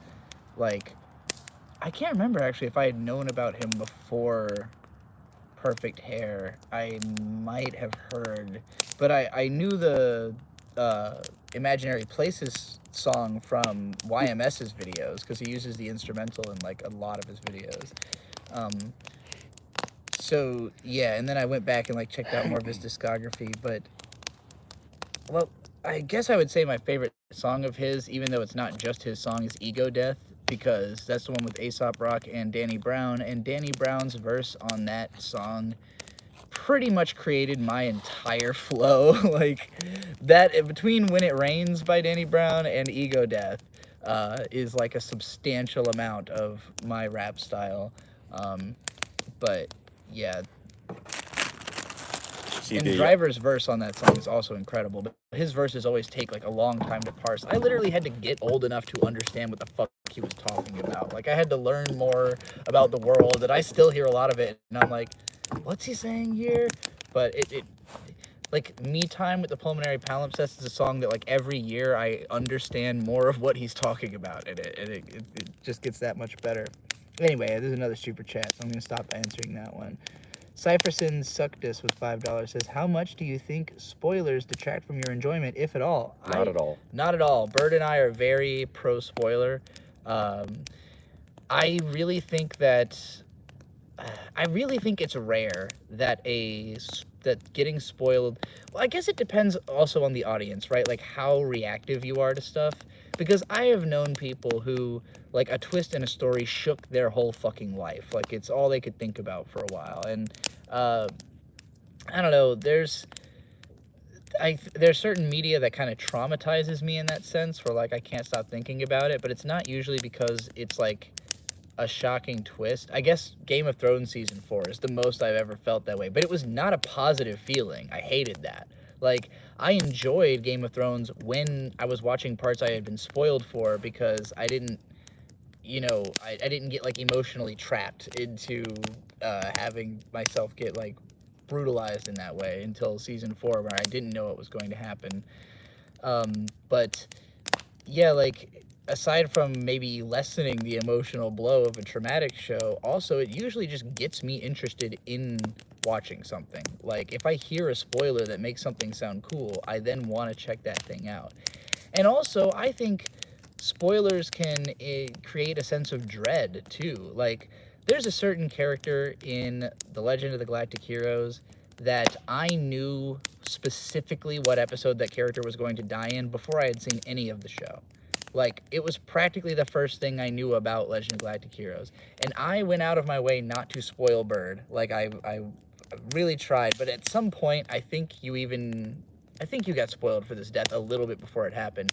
But, like, the episode where it happens... Who? What? Just a certain death in Legend of Galactic Heroes. And I'm pretty sure the episode literally is called, like... The end of... Like, the end of... Insert character name. I'm trying not to spoil it for people who do care. You talking about Roenthal? No. Are you talking about his best friend? I'm talking about the everybody's favorite character who who dies the and main then you're like, character? oh shit. But yeah, like I already knew that was gonna happen, and instead of like feeling like, oh, the show is ruined, I was just dreading it the whole time, like wondering how it's gonna happen, like just being full of curiosity to the point that it was, anything else that happened in the show was surprising because I didn't know about it, whereas the one thing I did know about, once it finally got there, it was like a sense of resolution and like, okay, now how is the rest of the show gonna feel after this? And like when you're at the start and you find out that if the character that you like the most in a show, like you find out that character is gonna die later, then you might be like, oh well, fuck this show. But when you actually get to that point, you have come to care about 12 other characters, like there's plenty of other reasons to carry you to the end even after that character's gone. So yeah, I just think that like a show that's well written can't be spoiled, especially because to me what makes something really great is that you can return to it, that like you can watch it again and again and it stays good. So if something can be spoiled to a point where like knowing what's going to happen means you can't enjoy it anymore, to me that just wasn't good in the first place. But I know everybody feels differently. Some people don't even really rewatch stuff ever. I personally, I don't rewatch stuff often, but if I can't even bring myself to rewatch something, then to me it's like, oh well, my taste has changed. Did Nate's YouTube channel get deleted? Yeah, that happened a while back. His channels have all been taken down, and he's been trying to fight against it, but nothing has come of it. Why did they get taken down? I have no idea. I assume copyright. Oh. I don't remember. I'm sure he has talked about it, but yeah, he's been down for a while. Damn, that sucks. I got Steins Gate spoiled to me in a random top 10 deaths, but never heard or watched the show till 5 years later. The show sucks. And that's one that you can't, like, you could be spoiled for a death in Steins Gate, but the real spoiler, no one dies in Steins Gate. Oh yeah, right. So, that's another thing about spoilers, is like you can be spoiled for something in a way that makes you think you're way more spoiled than you are, where like you can hear about a character dies, but actually it's more complicated than that.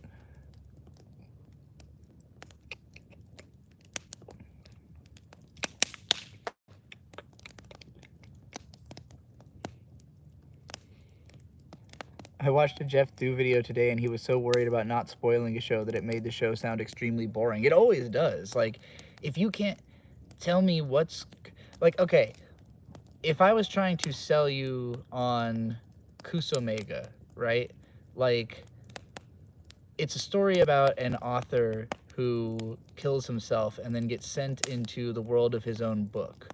Now, that might be enough of a hook to get people through the door, but, like, if I was trying to sell somebody, like, if they're like, okay, but is it good? It's like, yeah, because the main character, he killed himself. He threw himself in front of the truck. He made Truck-kun happen, and then the truck killed another guy, and that guy also got isekai'd, and he's the bad guy, and he fucks up the main character's life, and that's where the story gets good. That's the part that makes you go, oh, I want to read that. That sounds interesting. you know, I do think it's a good twist in the sense that if you didn't know that, you probably don't see it coming. In part because I hadn't come up with the twist until halfway through writing the first issue, and then I had the idea, and then I, you know, then that became the plot, and so, you know, it's, but that's, in a way, like, you could say it's like a better version of my story would have set up for it even more, you know, maybe, I don't know. It's probably fine the way it is, but Riley's with $20 says big fire. Thank you very much. Or Mint, whoever that is. ASE presents. Says big fire. Oh, I just found out you can both like and heart super chats now. I'm gonna like and heart all these fucking things. These were all good. So this is a way to like make it clear if your super chat sucked. Like, you know, you can donate me money, but if I don't like and heart it, it means that I wasn't happy about having to read it, I guess.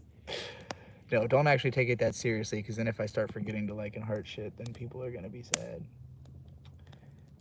Nate got 12 copyright strikes from the One Piece corpos on his Talking Pirates channel. It was only on that channel, but YouTube enacted the policy that all channels must go because of it.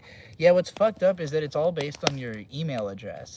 And this is the same reason that Nate's channels were all taken down when he got hacked by that scam, because they're all connected to the same email address. And luckily, mine are pretty shuffled. Like, Yig Studio is connected to, like, a channel that's just named Ghoster, and a channel, fuck, I know there's, like, one that's just, like, my name, or just, like, the email addresses built-in channel, or something like that. There's a few channels. I think Digibros Turntable might also be on the same email address. And then, like, We Watch Anime and Picnic Adventure are on a different one. And then, you know, I've just made so many different Google accounts that mine are not as interconnected as that. So if Yig Studio were to have some disastrous copyright fallout, We Watch Anime will still be up, and vice versa. But, yeah, that's really unfortunate for him that his are all so connected and YouTube sucks so much.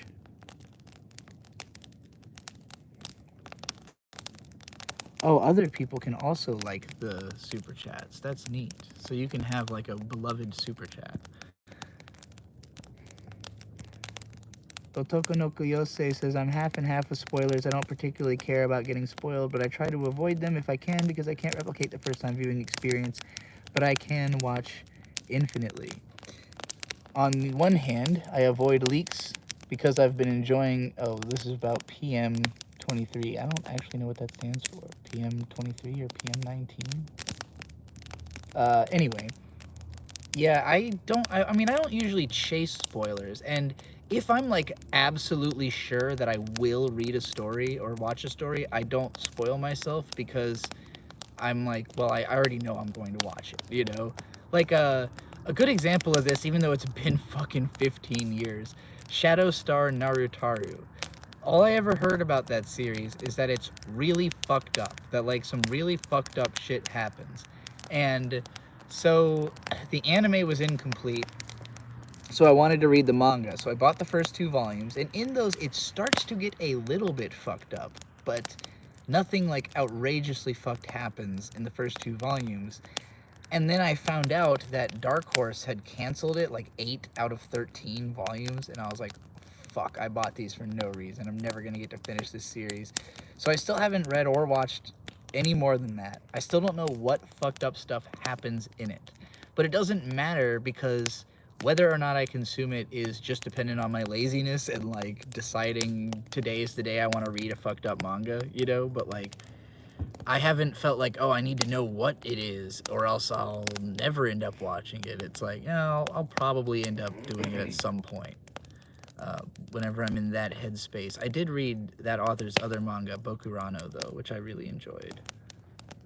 Bokurano is like the most fucked mecha series. Have you seen the Legion show? No, you told me about that, though. That's the one where the guy's got like 100 personalities in his brain, right? He's Charles Xavier's son. Oh, so it's an X-Men thing. Yeah. I see. Neat. Well, that makes me more interested because I like X-Men. X-Men are probably my favorite comic book universe because there's just a lot of good X-Men. X-23. You got fucking Logan. You got fucking Cyclops. You got fucking Rogue, Storm. I don't know why I read her name that way in my mind's eye. You know, a lot of good X creatures. Cable. He's always coming from the future and being like, shit's fucked up in the future, guys. You gotta fix it. And then they fix it, and then he comes back and he's like, it's still fucked up, just in a different way.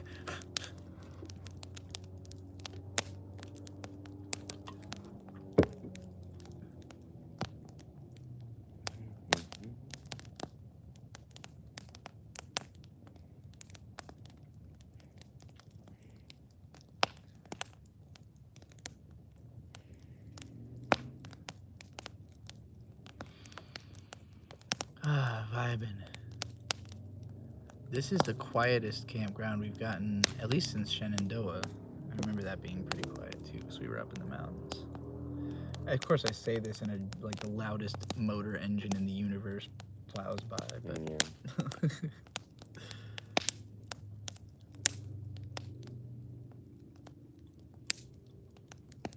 lovely fire.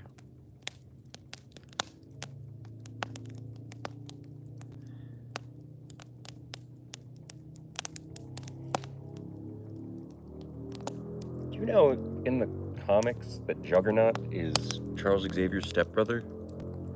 I think I have heard that before.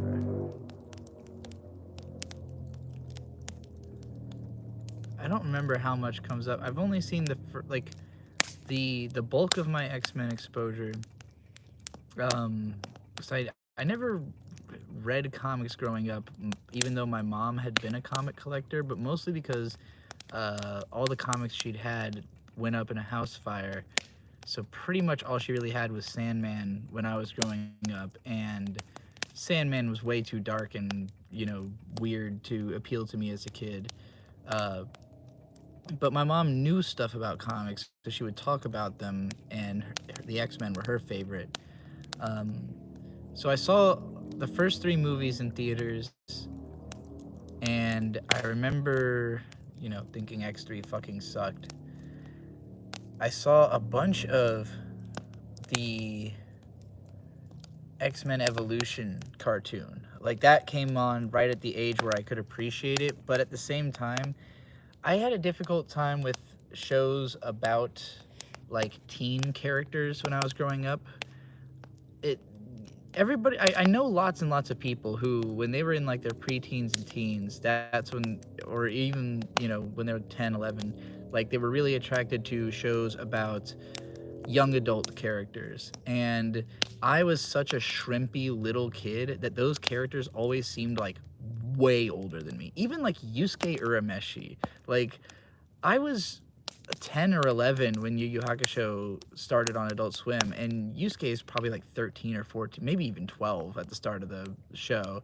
But, like, because he's, you know, this punk and he's got this edgy kind of demeanor and he's a little bit taller, like, I didn't think that I was anywhere close to as old as him, you know? I looked at, like, Yusuke and Kagome as, like, these older characters, whereas part of why I connected to Naruto so much is that it was like 12-year-olds who were tiny and shrimpy, like I was. I've kind of forgotten why I was ranting about that, but I saw another. Oh yeah, I was talking about X-Men. That's why I didn't get into X-Men Evolution. Is that, like, the characters just seemed a little too old, a little too much older than me for me to feel like I could connect with them. But then later on in life, I ended up watching the first couple seasons of X-Men, like 92, and that's really good. And I've heard the new X-Men 97 show, which is a direct sequel to that, is really good. So I wouldn't mind finishing the original show and then watching the new one, because apparently they're all in the same continuity. All right, I gotta answer this super chat for £5 from Yakuman. Rant about the last thing you've rated a 10 out of 10. Any medium, just the last time you thought, now this is Kino. Ooh. Oh man, what was my last 10 out of 10? I feel like there's been something recently. Can you think of something I was like way into recently? Free Red. Yeah, I wouldn't call that a 10 out of 10. It's close. It's like, I Think You Should Leave. I Think You Should Leave is really good. I would say certain skits from I Think You Should Leave are 10 out of 10 skits. Without a question, Ghost Tour from I Think You Should Leave is a 10 out of 10 sketch. God damn it, you knocked my stream down. That's your. Oh, I took a photo, or a screen cap, rather. I have to think about this for a second because I know there was something I like was geeking about recently. I mean, I saw a lot of good stuff last year. Like, the best movie I remember seeing was the Across the Spider-Verse. Yeah, that was great. And that was nearly a 10, but I don't know if I would count it as a 10. Rewatching Perfect Blue, I would probably give that movie a 10 because it's just so fucking good. And it's like Perfect Blue is unreasonably good for how short it is, how like low budget it is, the fact that it's the first time like full on director, you know, it's just absolutely unreasonably good.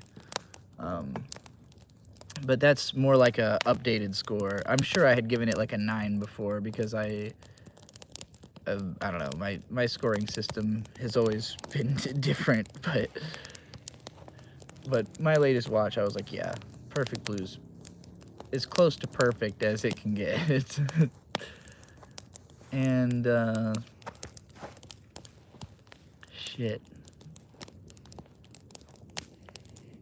I'm trying to think if there's like maybe a meal or something that I ate that I gave a 10 out of 10 to. I mean, if we're talking about places, Shenandoah Valley, New River Gorge, you know, White Sands, New Mexico, most of the national parks are worthy of a 10 out of 10 score.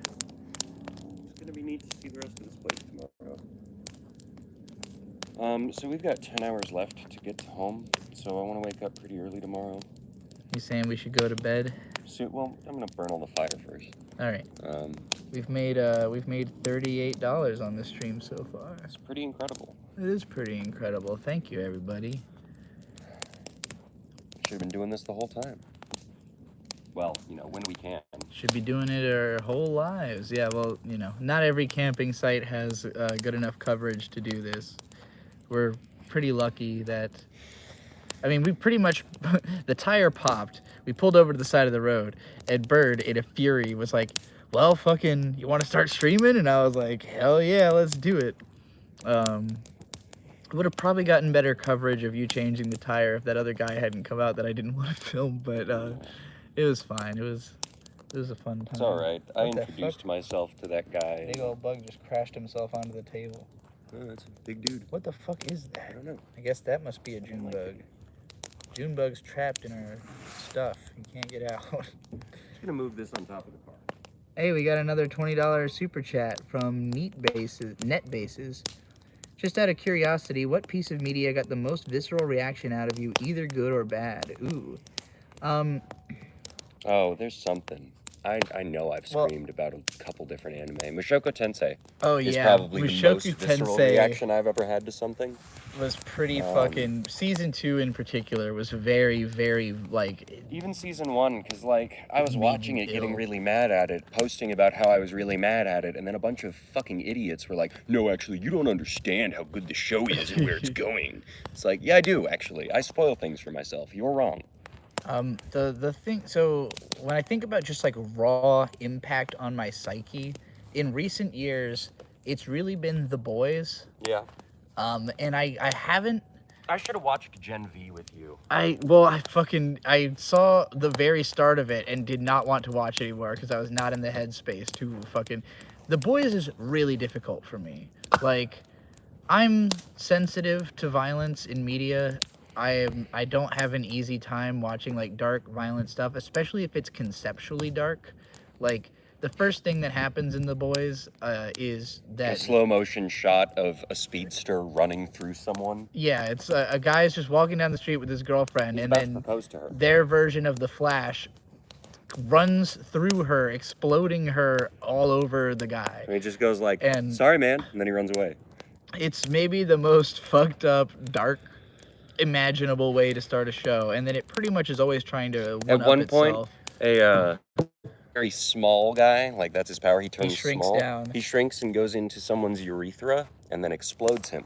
Yeah, accidentally like sneezes and grows while he's inside the guy's dick trying to, and like a lot of it is, like a lot of the point of The Boys is that it is like a stylized version of how bad it, like how much fucked up shit like super rich and powerful people get away with, you know, like it's basically No, it's about superheroes, Beatrice. It's not actually about real life. it's There's no parallel. in particular, the fact that The Boys came out around the same time as like all the Epstein controversy came out Yeah. really made it hit hard, where it's like, fuck, like this is exactly what this show is about, is all these rich famous people doing fucked up shit, covering it up, having like, you know, these mega corporations that are in charge of their identity that will just soak up all of the drama, and like, so it's dark to think about, but also the imagery is just fucked. And like Bird was just saying, Gen V is like a spin-off show that came out recently, and like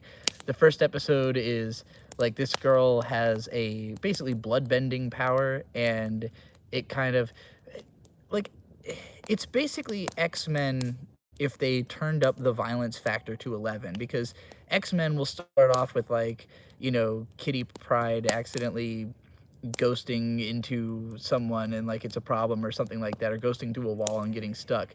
This is like her powers activate and she accidentally blows up all the blood inside of her mom and her dad, and then the No, little that's not what sister's coming happens. into the room. And, like, She gets her period, her powers activate, she doesn't know what's going on, her parents freak her out, and so she directs the blood towards them. Because I don't think she controls other people's see. blood. it's her blood. Yeah. But she like accidentally murders her whole family because her power is activated. So that kind of stuff sticks with me, especially the imagery of it. I don't like my overall review of The Boys. I think it is an incredibly well-made show.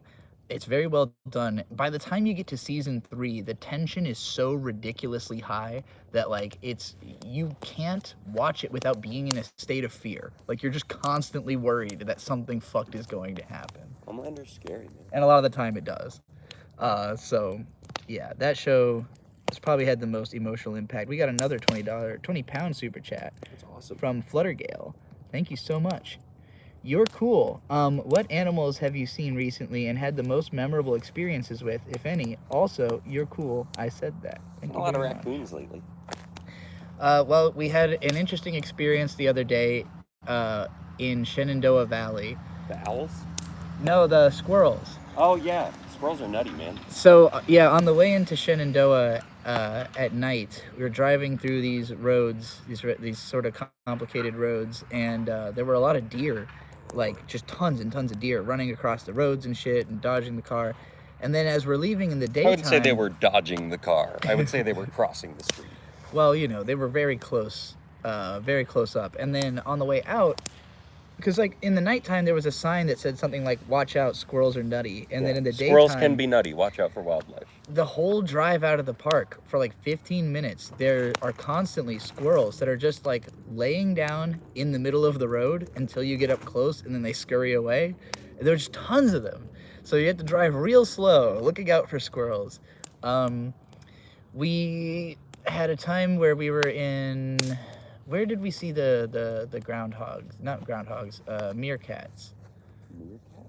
Prairie dogs. Prairie dogs. God, Prairie Dog Town. Yeah, there's a place called Where the hell Prairie was Dog that? Town off the highway somewhere. It's in a park, I'm pretty sure. I think Prairie Dog Town is in Yellowstone, maybe? And we had discovered the prairie dogs. We discovered the prairie dogs because there was some rest area we stopped at where there was just like tons of prairie dog homes, and they were all over the place. And I remember Bird was in like a bad mood that day up until discovering the prairie dogs. It was just like obsessed with them. We spent like an Badlands. hour just playing with the prairie dogs. And then, yeah, I guess in Badlands, when we got there, so it must have been South Dakota. Yeah. Um, That in is the where Badlands, there's a is. place called Prairie Dog Town, which, Oh, the rest area was Wyoming.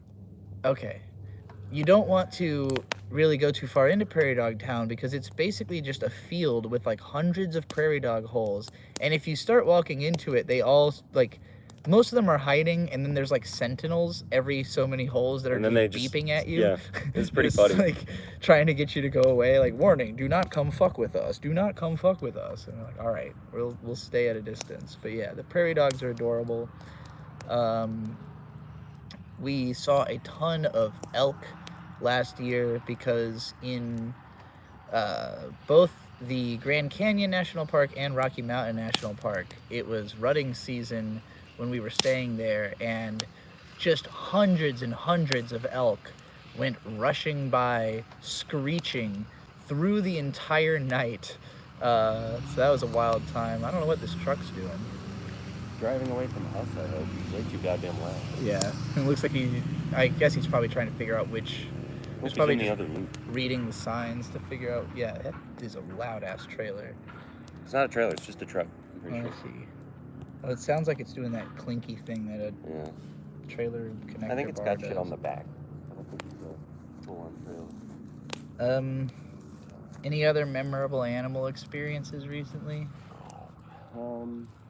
We see lots and lots of animals because we're out in the woods all the time. So At Indiana Dunes, these weren't real animals, but they had a whole bunch of animal murals, and that was pretty neat. oh yeah, also Oh, and the birds. Yeah, Indiana Dunes has like a little bird viewing area where there was like they had these bird houses that were just stuffed full of these little cute blackbirds. That was our camping site the last 2 nights. Man, fuck that. Loud ass fucking truck. It looked like one of those fire rescue Looked like a trucks. tow Actually, truck, I think.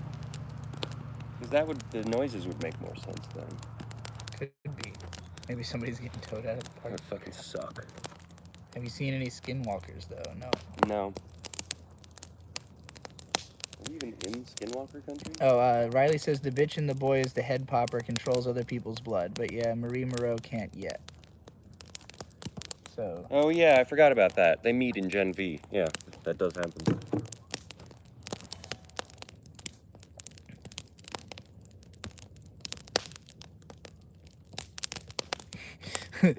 Otokonoku Yosei said the most recent thing I've consumed that's inflicted direct damage to my psyche is the Justin Wang plagiarism video, the Maddox one. There's a man on the internet. That's a really cool I video. couldn't finish that video. I think I only watched like 5 or 6 minutes of it, and then it just turned into such gobbledygook. But it's because I don't know what Maddox is talking about in that one. Like Plagiarism. the Dick Lies video, everything it's what's it called?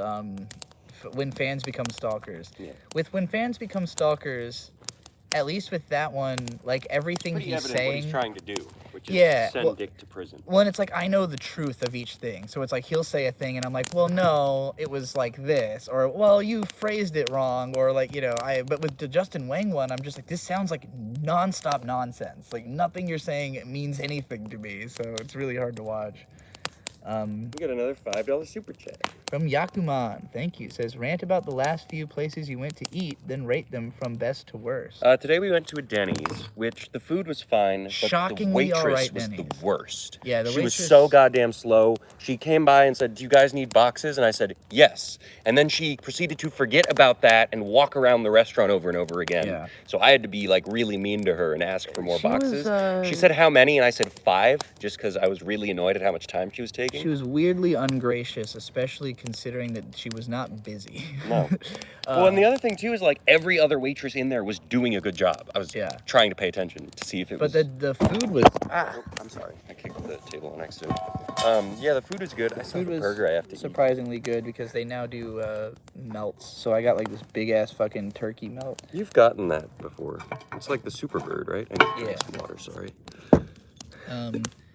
So So Denny's was all right. Yesterday we had McDonald's, and that was also all right. That was in Chicago, and you can watch our whole McDonald's adventure on Mint Salad's stream yesterday, where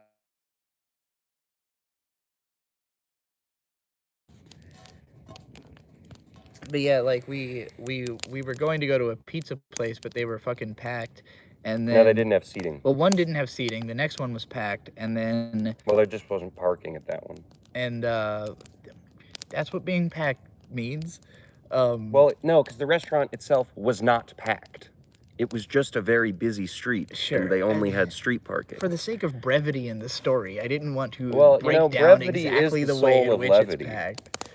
Jesus Christ, man. So anyway, we went to that place and we didn't go there. That was the point. And then we ended up at a McDonald's, and you can watch it all live. Mint thought she was going to get raped because she was in Chicago. And by that, I mean on the way from the car to the building, like from parked in front of the building to inside of the building, she was worried about getting jumped. It was pretty funny. Oh, the McDonald's stuff got cut out? Oh no! If you stream longer than 10 hours or so, YouTube will just not process the time after that. So Mint lost the end 6 hours. Damn, 6 whole hours were lost. Fuck. I didn't realize it was so much. YouTube sucks. Yeah, YouTube does suck. Well, you can see the part where we made her go up the gigantic dune at Funny. Indiana Dunes. So there's still some pretty hilarious content in there. Which I have multiple angles on, because I went up the dune. I went up this gigantic dune twice, because I went up the first time with Bird and it was very painful. And then because Mint was still live streaming, I was like, well, you have to do it. I'll go up with you. And then I did. And then by the time we were deep in the night at the C2E2 party, I was starting to really fade out of life because like it wasn't even any one part of my body. It was the whole thing. It took all of me to get up that dune twice. And yeah, I was turning into a ghost by the end of the night. Anyway, the Denny's and McDonald's are not the most exciting places to review. What did we eat before that? I mean, we ate at the Bean Pot, which is That was cool. a little food Oh, cart. Shake Shop. Shake Shop? Oh yeah, Shake Shop in West. well, let me talk about the Bean Pot first, because Bean Pot has a really nice lady who runs it, Melody Raw. named Melody, who you know, chatted us up. We were at this brewery in West Virginia called Bridge Brew, and they are next to this massive arch bridge, the longest arch bridge in the Western Hemisphere, as it turns out, which we crossed like 5 or 6 times because we were camping between this, you know, between a site that was on one side of the bridge and the brewery on the other that we went to twice. Talked to the owners. They were cool. So yeah, do recommend if you ever catch yourself. I mean, Fayetteville. probably the only reason you ended up in Fayetteville, West Virginia, is that you were going to New River Gorge. But if you do, check out Brew Bridge, great brewery, and the Bean Pot, where a nice lady makes bean-based dishes and really good chili. Yeah. And cornbread. And then, yeah, you mentioned Shake Shop. That was right when we crossed into Ohio from West Virginia. That was a pretty decent, just like, you know, standard, like, we have everything that has meat and bun. Like, any combination of meat, bun, and cheese you could want, we've got that type of a place. You know, good for the price. And yeah, we haven't really eaten any, like, crazy exquisite stuff lately, have we? We don't usually. We don't usually, but we did a lot more last year. We've been trying to save money on food, like...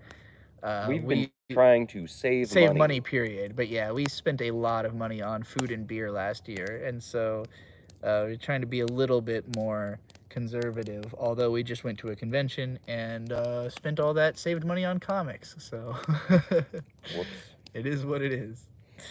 Hey, I don't know. We've made like $70 already. It's true. You guys have paid back the cost of most of our comic purchases from C2E2, so thank you very much once again. Yeah. We've been going for 2 hours and 8 minutes, and we've made $90. It's crazy. That's pretty sick. Mostly off of this fire that you built. People seem to dig. I mean, we've had way more viewership since it's been fire than we had before when it was just me building a tent, Fire's fun to look at. or fixing a car. Well, also we've just been like talking to the stream, so that probably helps. Before I was just building a tent. I've got that "I'm the President" song stuck in my head by Nowhere. Nowhere? Yeah, nowhere. Nowhere. It's a good song. I rapped over it on Absolute Zero. Oh yeah, I got an email today telling me that was on Deezer, I think. Deezer? Yeah, I don't know what it is. It's some kind of music thing. Yeah, it's one of the... Because there's like... When you put stuff on DistroKid, it uploads it to like 30 different distribution services, and I've heard of maybe 4 of them. I don't know who the fuck's using all that stuff. It's comfy listening to this and glancing at the fire every now and then while playing Elden Ring. That's good. That's cool. The flames I do. are I mesmerizing. kind of do wish we'd gotten an electric site so I could play some Fallout. But whatever. Yakuman says, I feel genuine joy listening to you talk about food. It's 4 a.m. and yet I'm sending you €5 to talk about Denny's. What went wrong with my life? Hey. What went right with your life? Hey, it's fine. Everybody, I mean, at least Denny's is relatable. At least it's something that you understand. Like I'm always with food, the difficulty is that everything that's super interesting is inaccessible to most people. It's like, oh, I found this amazing mom and pop, you know? Okay, where is it? Virginia. All right, well, how many people live in... All of the wood is on the fire now. Yeah.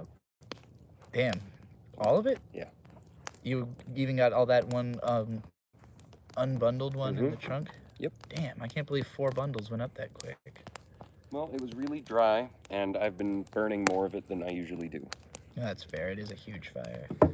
I have been feeling the heat from all the way over here. It's also been nice that it's just like not windy. Yeah. It's not particularly cold. Like the whole last few days, I guess Indy, I mean, we were, you know, close to Lake Michigan, so I guess it's just lake wind, but it was very windy. Last night, which fucking sucked. Yeah, we were under a massive downpour last night. I mean, I'll be honest, I do like sleeping in the rain while camping, but it was really annoying. It was heavy, heavy rain. And it's a trippy feeling because the tent is, you know, it's 3 feet tall. So you're sleeping, you're looking up at the roof of the tent, which is a, you know, millimeter thick piece of cloth. Maybe.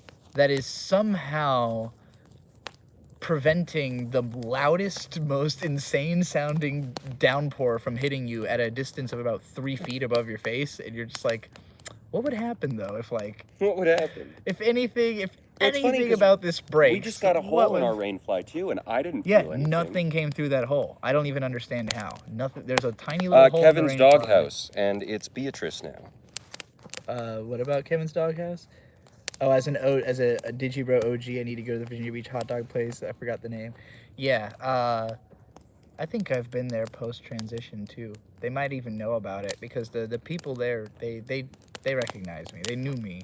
I haven't been to Kevin's doghouse in a while because I have to... Such weird hours, and it's hot dogs. Yeah, I really have to warn anybody who does try to go to Kevin's doghouse. It is not easy to go to Kevin's get the doghouse. timing right, which was a problem I used to have even when I used to eat there frequently, because like the main reason I liked going there so much is that it was like the cheapest food that would fill me up. It's like literally just, you know, hot dogs and like they had a chicken salad croissant sandwich sometimes, which I think is phenomenal. You know, it's just like really cheap food that is as good as that cheap food can be, basically. Which is to say, fine. You know, it's not like gonna blow your fucking mind to shit. It's just like, this is the best hot dog. Hot dogs are not a great food in general, you know. But the reason Kevin's Doghouse exists and persists is that it's in the middle of like an industrial district. Like it's the only restaurant in a place that it's completely surrounded by like construction stuff, like you know, docks and stuff like that. So it's all blue collar guys who are coming in on lunch rush to eat there. So like the place is fucking packed from like noon to 1.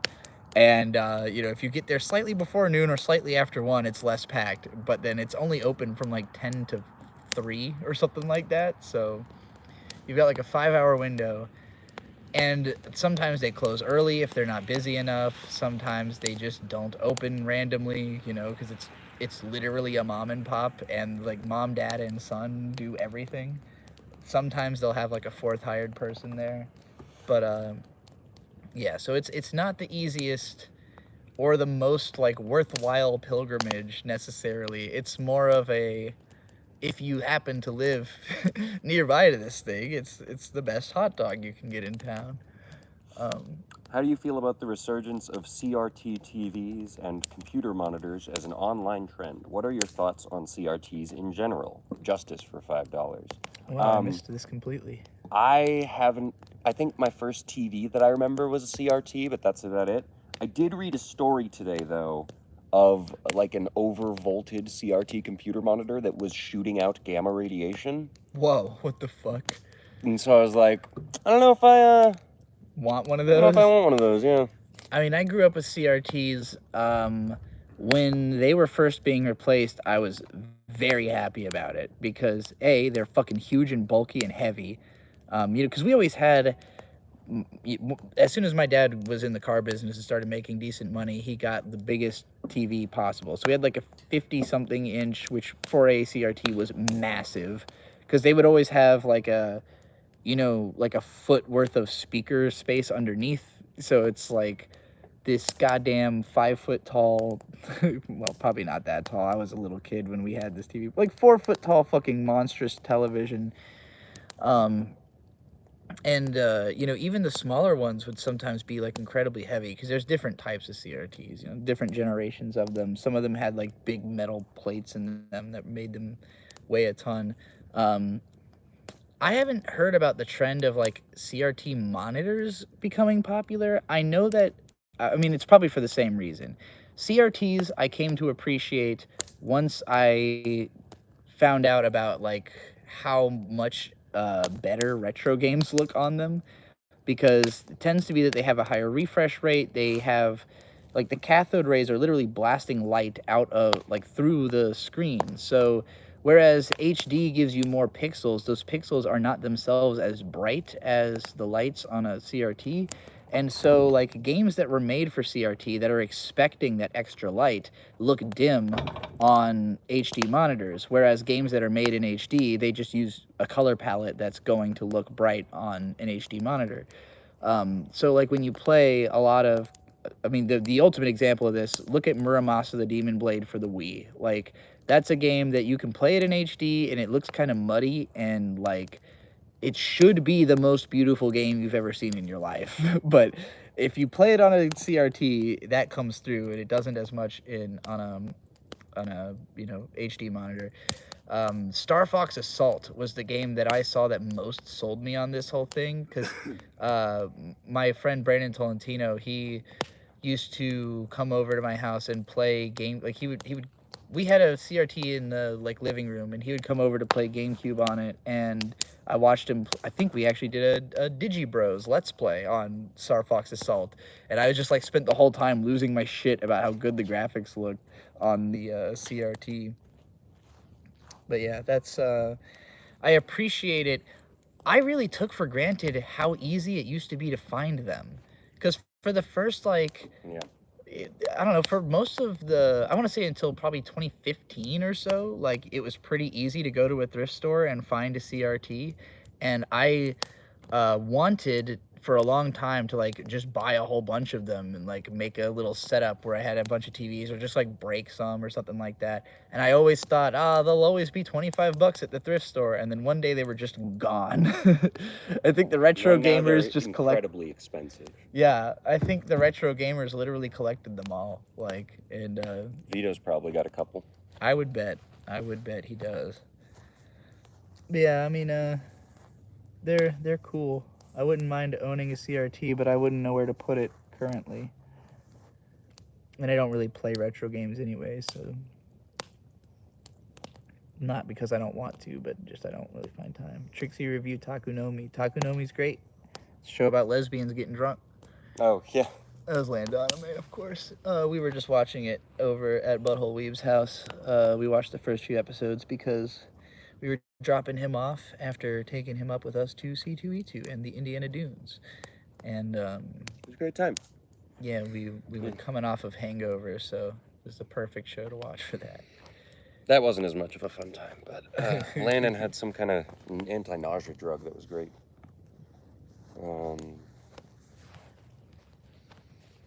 Hey. Speaking as someone who used to make a living servicing CRT, a lot of older CRTs need service because a lot of their voltage regulators need new capacitors. High voltage parts are scary. Sounds like it. Roger Smith says, Star Fox Assault graphics blew my mind when I first saw it at Target kiosk back in the day. I didn't think games could look that good, especially compared to Fox's model in Melee. Yeah. And yeah, it's so funny to think that like that's how quickly that Melee's graphics would have aged, because I will never forget this. In Nintendo Power magazine, when they were first advertising Super Smash Bros. Melee, their big point about the graphics was that Mario's overalls had texture.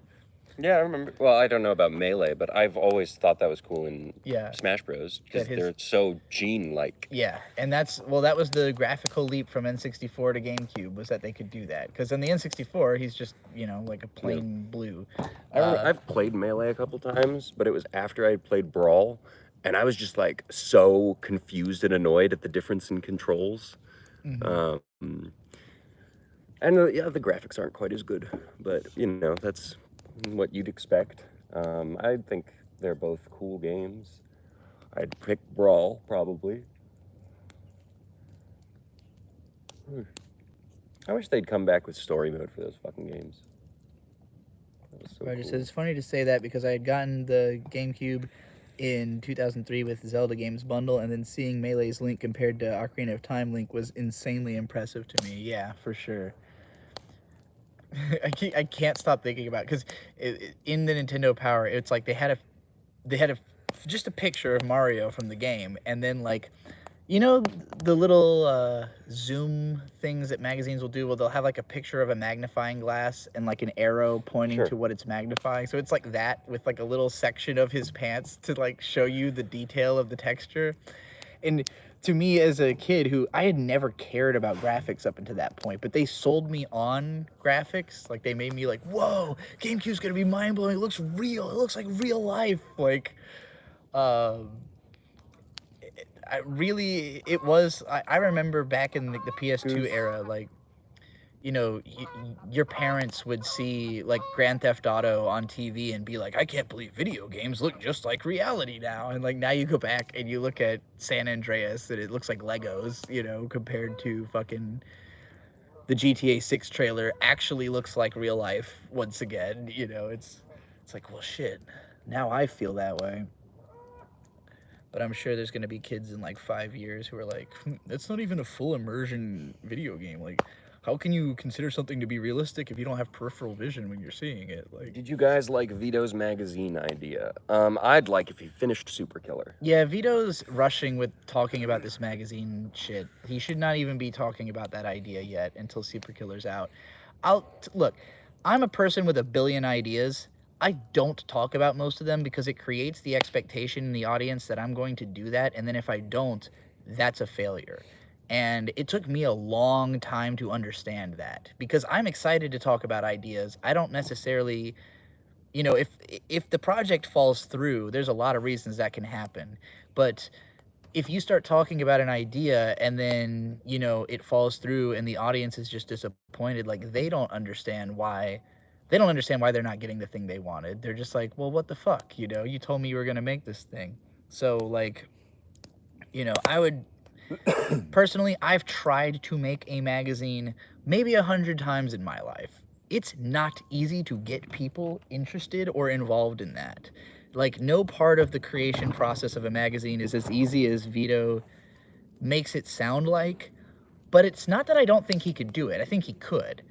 I just think that when he talks about the idea, it sounds stupid because there's not like a clear concept. There's not, it's just like, well, I'm going to get a bunch of cool people to make a cool magazine because magazines are cool. It's like, yeah, we all would want to do that, Vito, but what's the fucking plan? You know, I know you know who's going to be in it, but what are we talking about? What are the articles? What's the theme of the issue? You know, like that's the kind of shit you need.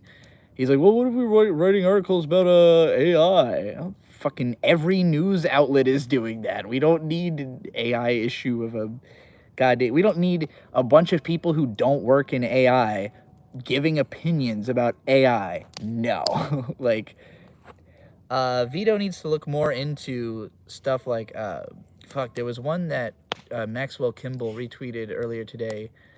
It's called like Remelia something. It was like a weird, if you're like an edgy Toho poster, it was like a whole magazine of like schizophrenic edgy Toho posting. And like I didn't want to buy it because I try not to buy physical media anymore. It's like, you know, I'm always traveling. I don't really ever have time to actually spend with physical media.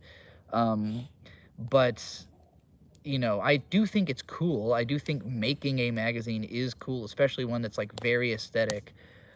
I just don't think Vito's idea has enough idea, you know? So maybe it'll work out, but he needs to shut up about it for like another year.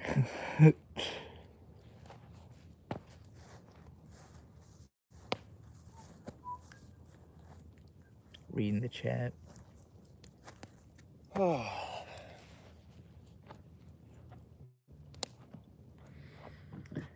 If it makes you feel any better, I learned how to avoid talking about projects that I'm thinking about working on for my own channel from your blogs. Good. Thank God. Yeah. Well, that's also one of Larry Blydner's biggest pieces of advice. Yeah. If you plan on doing something, don't tell anyone. And I'll say even like my realization of how big of a problem that is partly because of cracked.com. Or no, not Cracked. It's Cracked owns this site, but there was a website called You Are Not So Smart. I don't know if it's still active. Eventually, most of it was compiled into a book. But the point of it was just to talk about a bunch of like psychological fallacies and like ways the brain works that. Oh, Maddox has talked about this. Yeah, that you're like basically They have ways a that your brain podcast. is always Oh my fucking God. with you by not working logically. And They have a podcast. Good. You Are Not So Smart podcast. Yeah, it's on episode 283. Jesus. Yeah, all the articles I read were like over a decade ago, so I don't know what it's like currently, but yeah, one of them was talking about how when you talk about doing something, you get the same psychological gratification as having done it. And I think there's a level where, like, say I told you what my idea for a story is, right? Then Marvel's gonna steal it because you didn't release your comic book fast enough. That's funny. If I like feel satisfied that I literally communicated to you the whole, like all of the important parts of the story, then I probably won't end up making it because I already have the gratification of like having done it. Whereas if I don't feel like I've communicated the full intent, it's easier for me to then go on and do it, you know? And sometimes it can take a while. Like, when I was doing After Dark vlogs all the time, a lot of them were stuff that I wanted to write about, but I didn't know how. And so I would make a video talking about it, just getting all the thoughts out. And then later, you know, because I now have talked about it and like moved past those initial thoughts, I get deeper in and then I'm able to write a script. And that's why sometimes like my written videos will sound like stuff that I talked about in unscripted videos some time ago, but now I figured out how to make it like a perfectly made point that you can rewatch and reference and stuff. Anyway, what do you think? Is it time to stop the live stream? Should I keep it going till the fire's dead? Up to you. We've been going for 147 minutes. I'm glad for that 13 more make it. Wait, no, that's not math. Oops.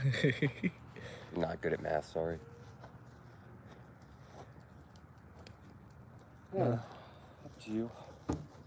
I've kept myself entertained by talking, such that I haven't been smoking or drinking as much as I normally would. So saving money and making money at the same time. Yeah. I opened this beer an hour ago and I've just been holding it. Well, you were pretty messed up last night, so I wouldn't blame your body for not wanting more beer. Yeah. I also opened a beer and forgot about it. Or did I even open it? No, you just brought it up. I literally got a beer out and then continued drinking this monster. Oh, this is from the earlier. this is the Red Dragon's milk. Oh, If you want to try let me it, try that. get a little review ski. Well, it's very warm. Well, yeah, I've been holding it for an hour. It's good. It's definitely a Kentucky bourbon barrel aged stout. That's not what this is it? No, I thought that was the one No, that said that's the bourbon peppermint barrel. stout. This is Crimson Keep Dragon's milk. Oh, it is bourbon barrel aged. Red ale. Not stout. My bad. Fire, you're gonna burn.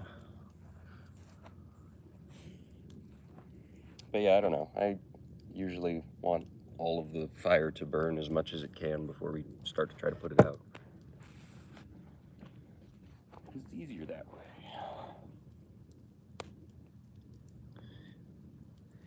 Well, Chet, if you've got any last words, say them now before the fire dies and the stream ends, because this is starting to get to be about bedtime.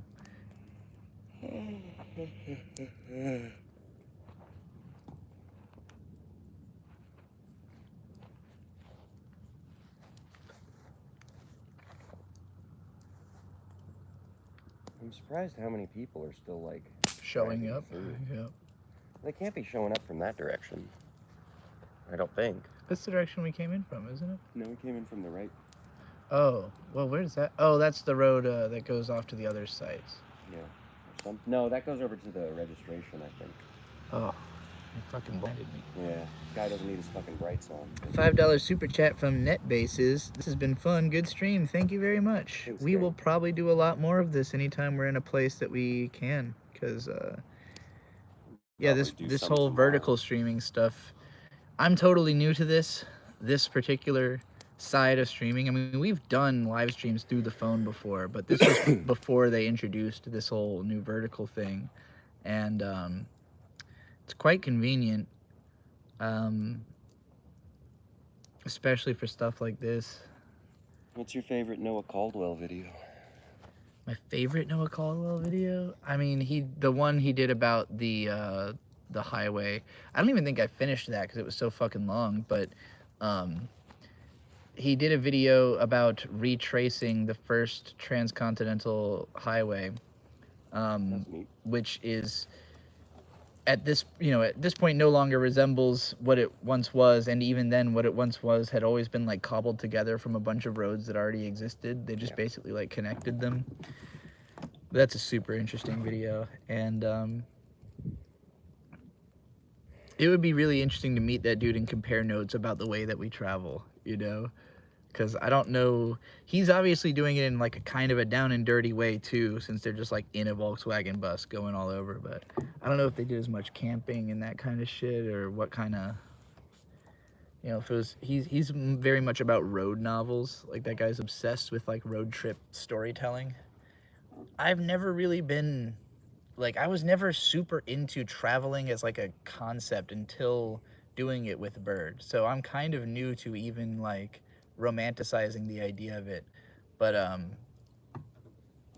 I also think that I travel, to me it's more practical than romantic, because I feel like I'm always learning something. And like, as a writer, I feel like I have a certain responsibility to have a level of perspective that allows me to write interesting things, and I don't think you can get that level of perspective at home.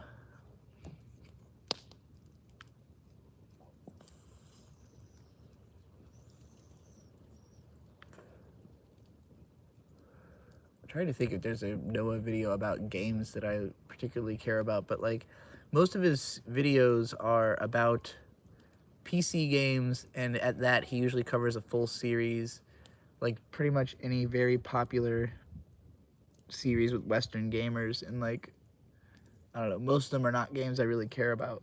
I'll watch the videos anyway because I like the way he writes, but I remember the Resident Evil one being really good. That was like 7 fucking hours long.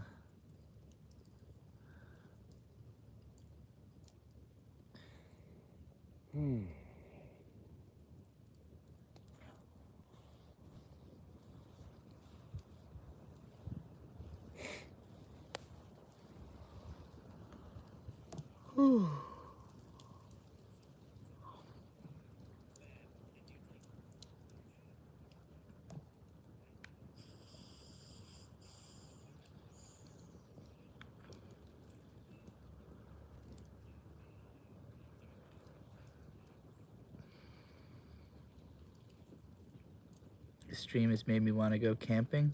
You should. Do it. It's if you're gonna do it, I recommend doing it at a state park or a national park because they're very well managed.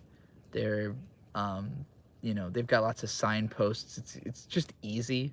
This is basically what I'm saying. Like state park or national park camping is basically easy mode camping.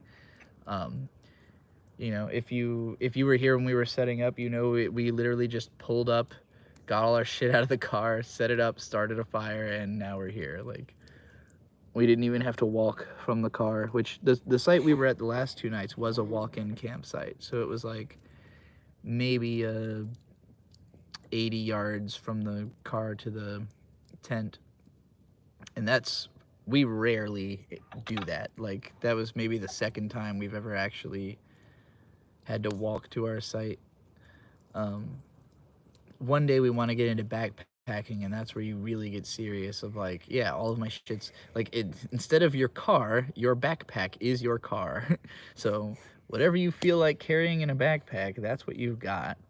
And it's definitely a lot more like scary because we carry a lot of fucking shit in our car. Like, we travel with practically everything we could possibly need on us. Half of it we don't end up needing usually, but it's good to have, you know, and there's always something that we didn't expect to need that we end up using. So, you know, I never feel bad. I always actually end up feeling underpacked because there's usually something I forgot. Like this time I forgot half of our cooking supplies. Like, I forgot seasonings. I forgot to bring well, we had to buy a new burner. I thought I had forgot a pan, but then it turned out we had one. But we haven't used any of it anyway. We didn't actually do any cooking so far this trip, and probably won't because we're going home tomorrow. So I'll probably cook something tomorrow morning. I am really hungry. I wish I could eat. yeah, Bird's got the hangover stomachs. It depends on the campsite. A lot of them are first come, first serve. You can usually learn how it works online through the local Parks and Rec websites. That's true.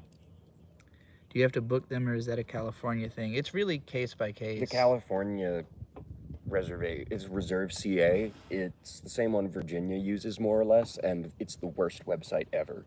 Yeah, booking... It's also always wrong, because it'll tell you that there are no sites available, and I've read that and then showed up to the place, and there have been, like, the entire campground open, so I don't... Yeah.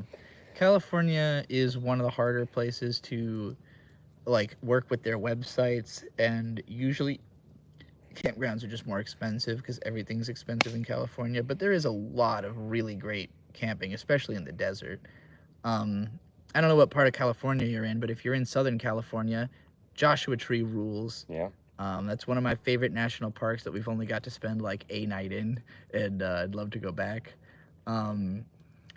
There's a really cool place around, I think it was near Barstow, where the mine, the silver... Calico Ghost Calico Town. Ghost Town, yeah. It was Yermo, outside of Yermo, which is near Barstow. Yeah. Calico Ghost Town was a really cool place to camp, and it's Lancaster also just a State fun... Park, or no, that's not what it's called. It's in Lancaster. What the hell is it called? I probably wouldn't visit Calico Ghost Town if I wasn't camping there, but it was a fun place to visit to be camping, because otherwise it's just a little tourist trap that's not very impressive, but it's cool when you camp there. What did you just ask me? The place in Lancaster, and I just don't remember what it was called. Big Oh, Butte or yeah. something like that. I don't remember what it was called Saddleback. either. Saddleback Ridge. No, Butte. Butte? Saddleback Butte. Okay. Yeah, that's like, so... It's one of the only campgrounds I've been to in California that lets you have fire, which is kind of insane.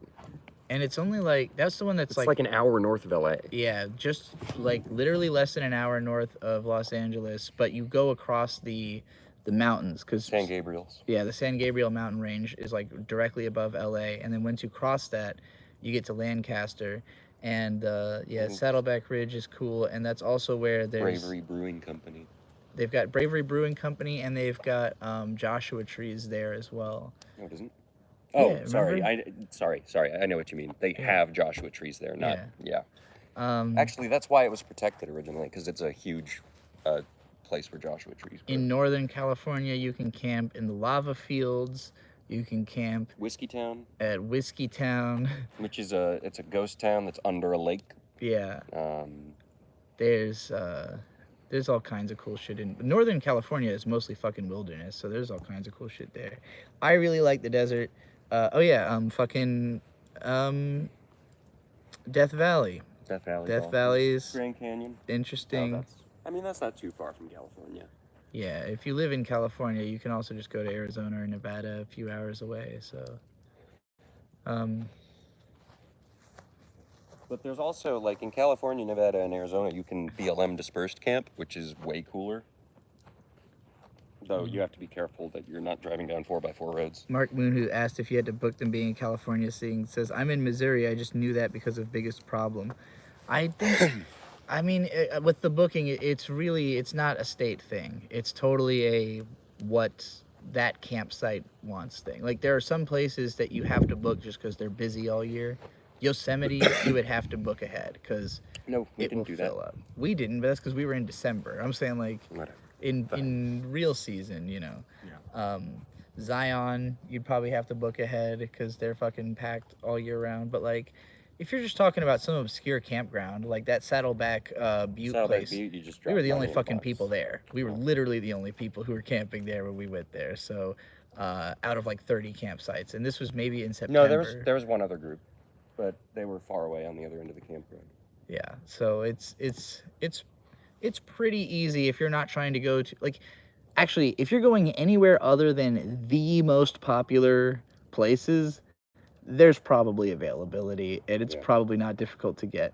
Like, the only places we've been where it's like really impossible to find is, first of all, it has to be like in Mount a Rainier. decent season, and yeah, it has to be like Mount Rainier has near a cool like park. so few campsites for how big that park is. Yeah. It makes me angry. Well, and the thing about Mount Rainier also is like Washington State, just for as identity. for as much wilderness as there is in Washington State, there's not a lot of campgrounds, and so they're all way more full than, like, say, you know, you said Missouri. Like, Missouri is a Plenty of place shit where in Missouri. there's literally campgrounds fucking everywhere because anywhere there could be one, they put one. So, you know, if you're anywhere in Missouri, you can find camping. Don't forget that you almost dropped my phone. Washington State also has a lot of amazing campsites around the Cascade Mountain Range on either side. Highly recommend. We didn't get to go there, but we did drive by that. Yeah, we didn't go all the way up to the northernmost part, but we didn't get to go to Olympia yet either, which I really want to. All right, y'all. The fire has been put out, fully extinguished, so the stream is gonna end. Thanks everybody for watching. Thank you for the super chats. We made just shy of $100, so that's pretty cool. Just doing what we were gonna do anyway, which is sitting in front of a fire and talking. I'm really glad also, like, I said we would do this as often as we can, and part of that is the seclusion. Like, we got lucky that this campsite that we did very little research on and just kind of picked a site happens to be like totally empty, and we're so far from the next people that they couldn't possibly hear us. So, you know, it's a combination of good internet connection, good sound environment, you know. So if we get under these circumstances again, I'll definitely stream more often. I don't think we could do this while driving like cross state or anything like that, which is most of what we're doing tomorrow, but we'll see what happens. All right, thanks for watching, everybody.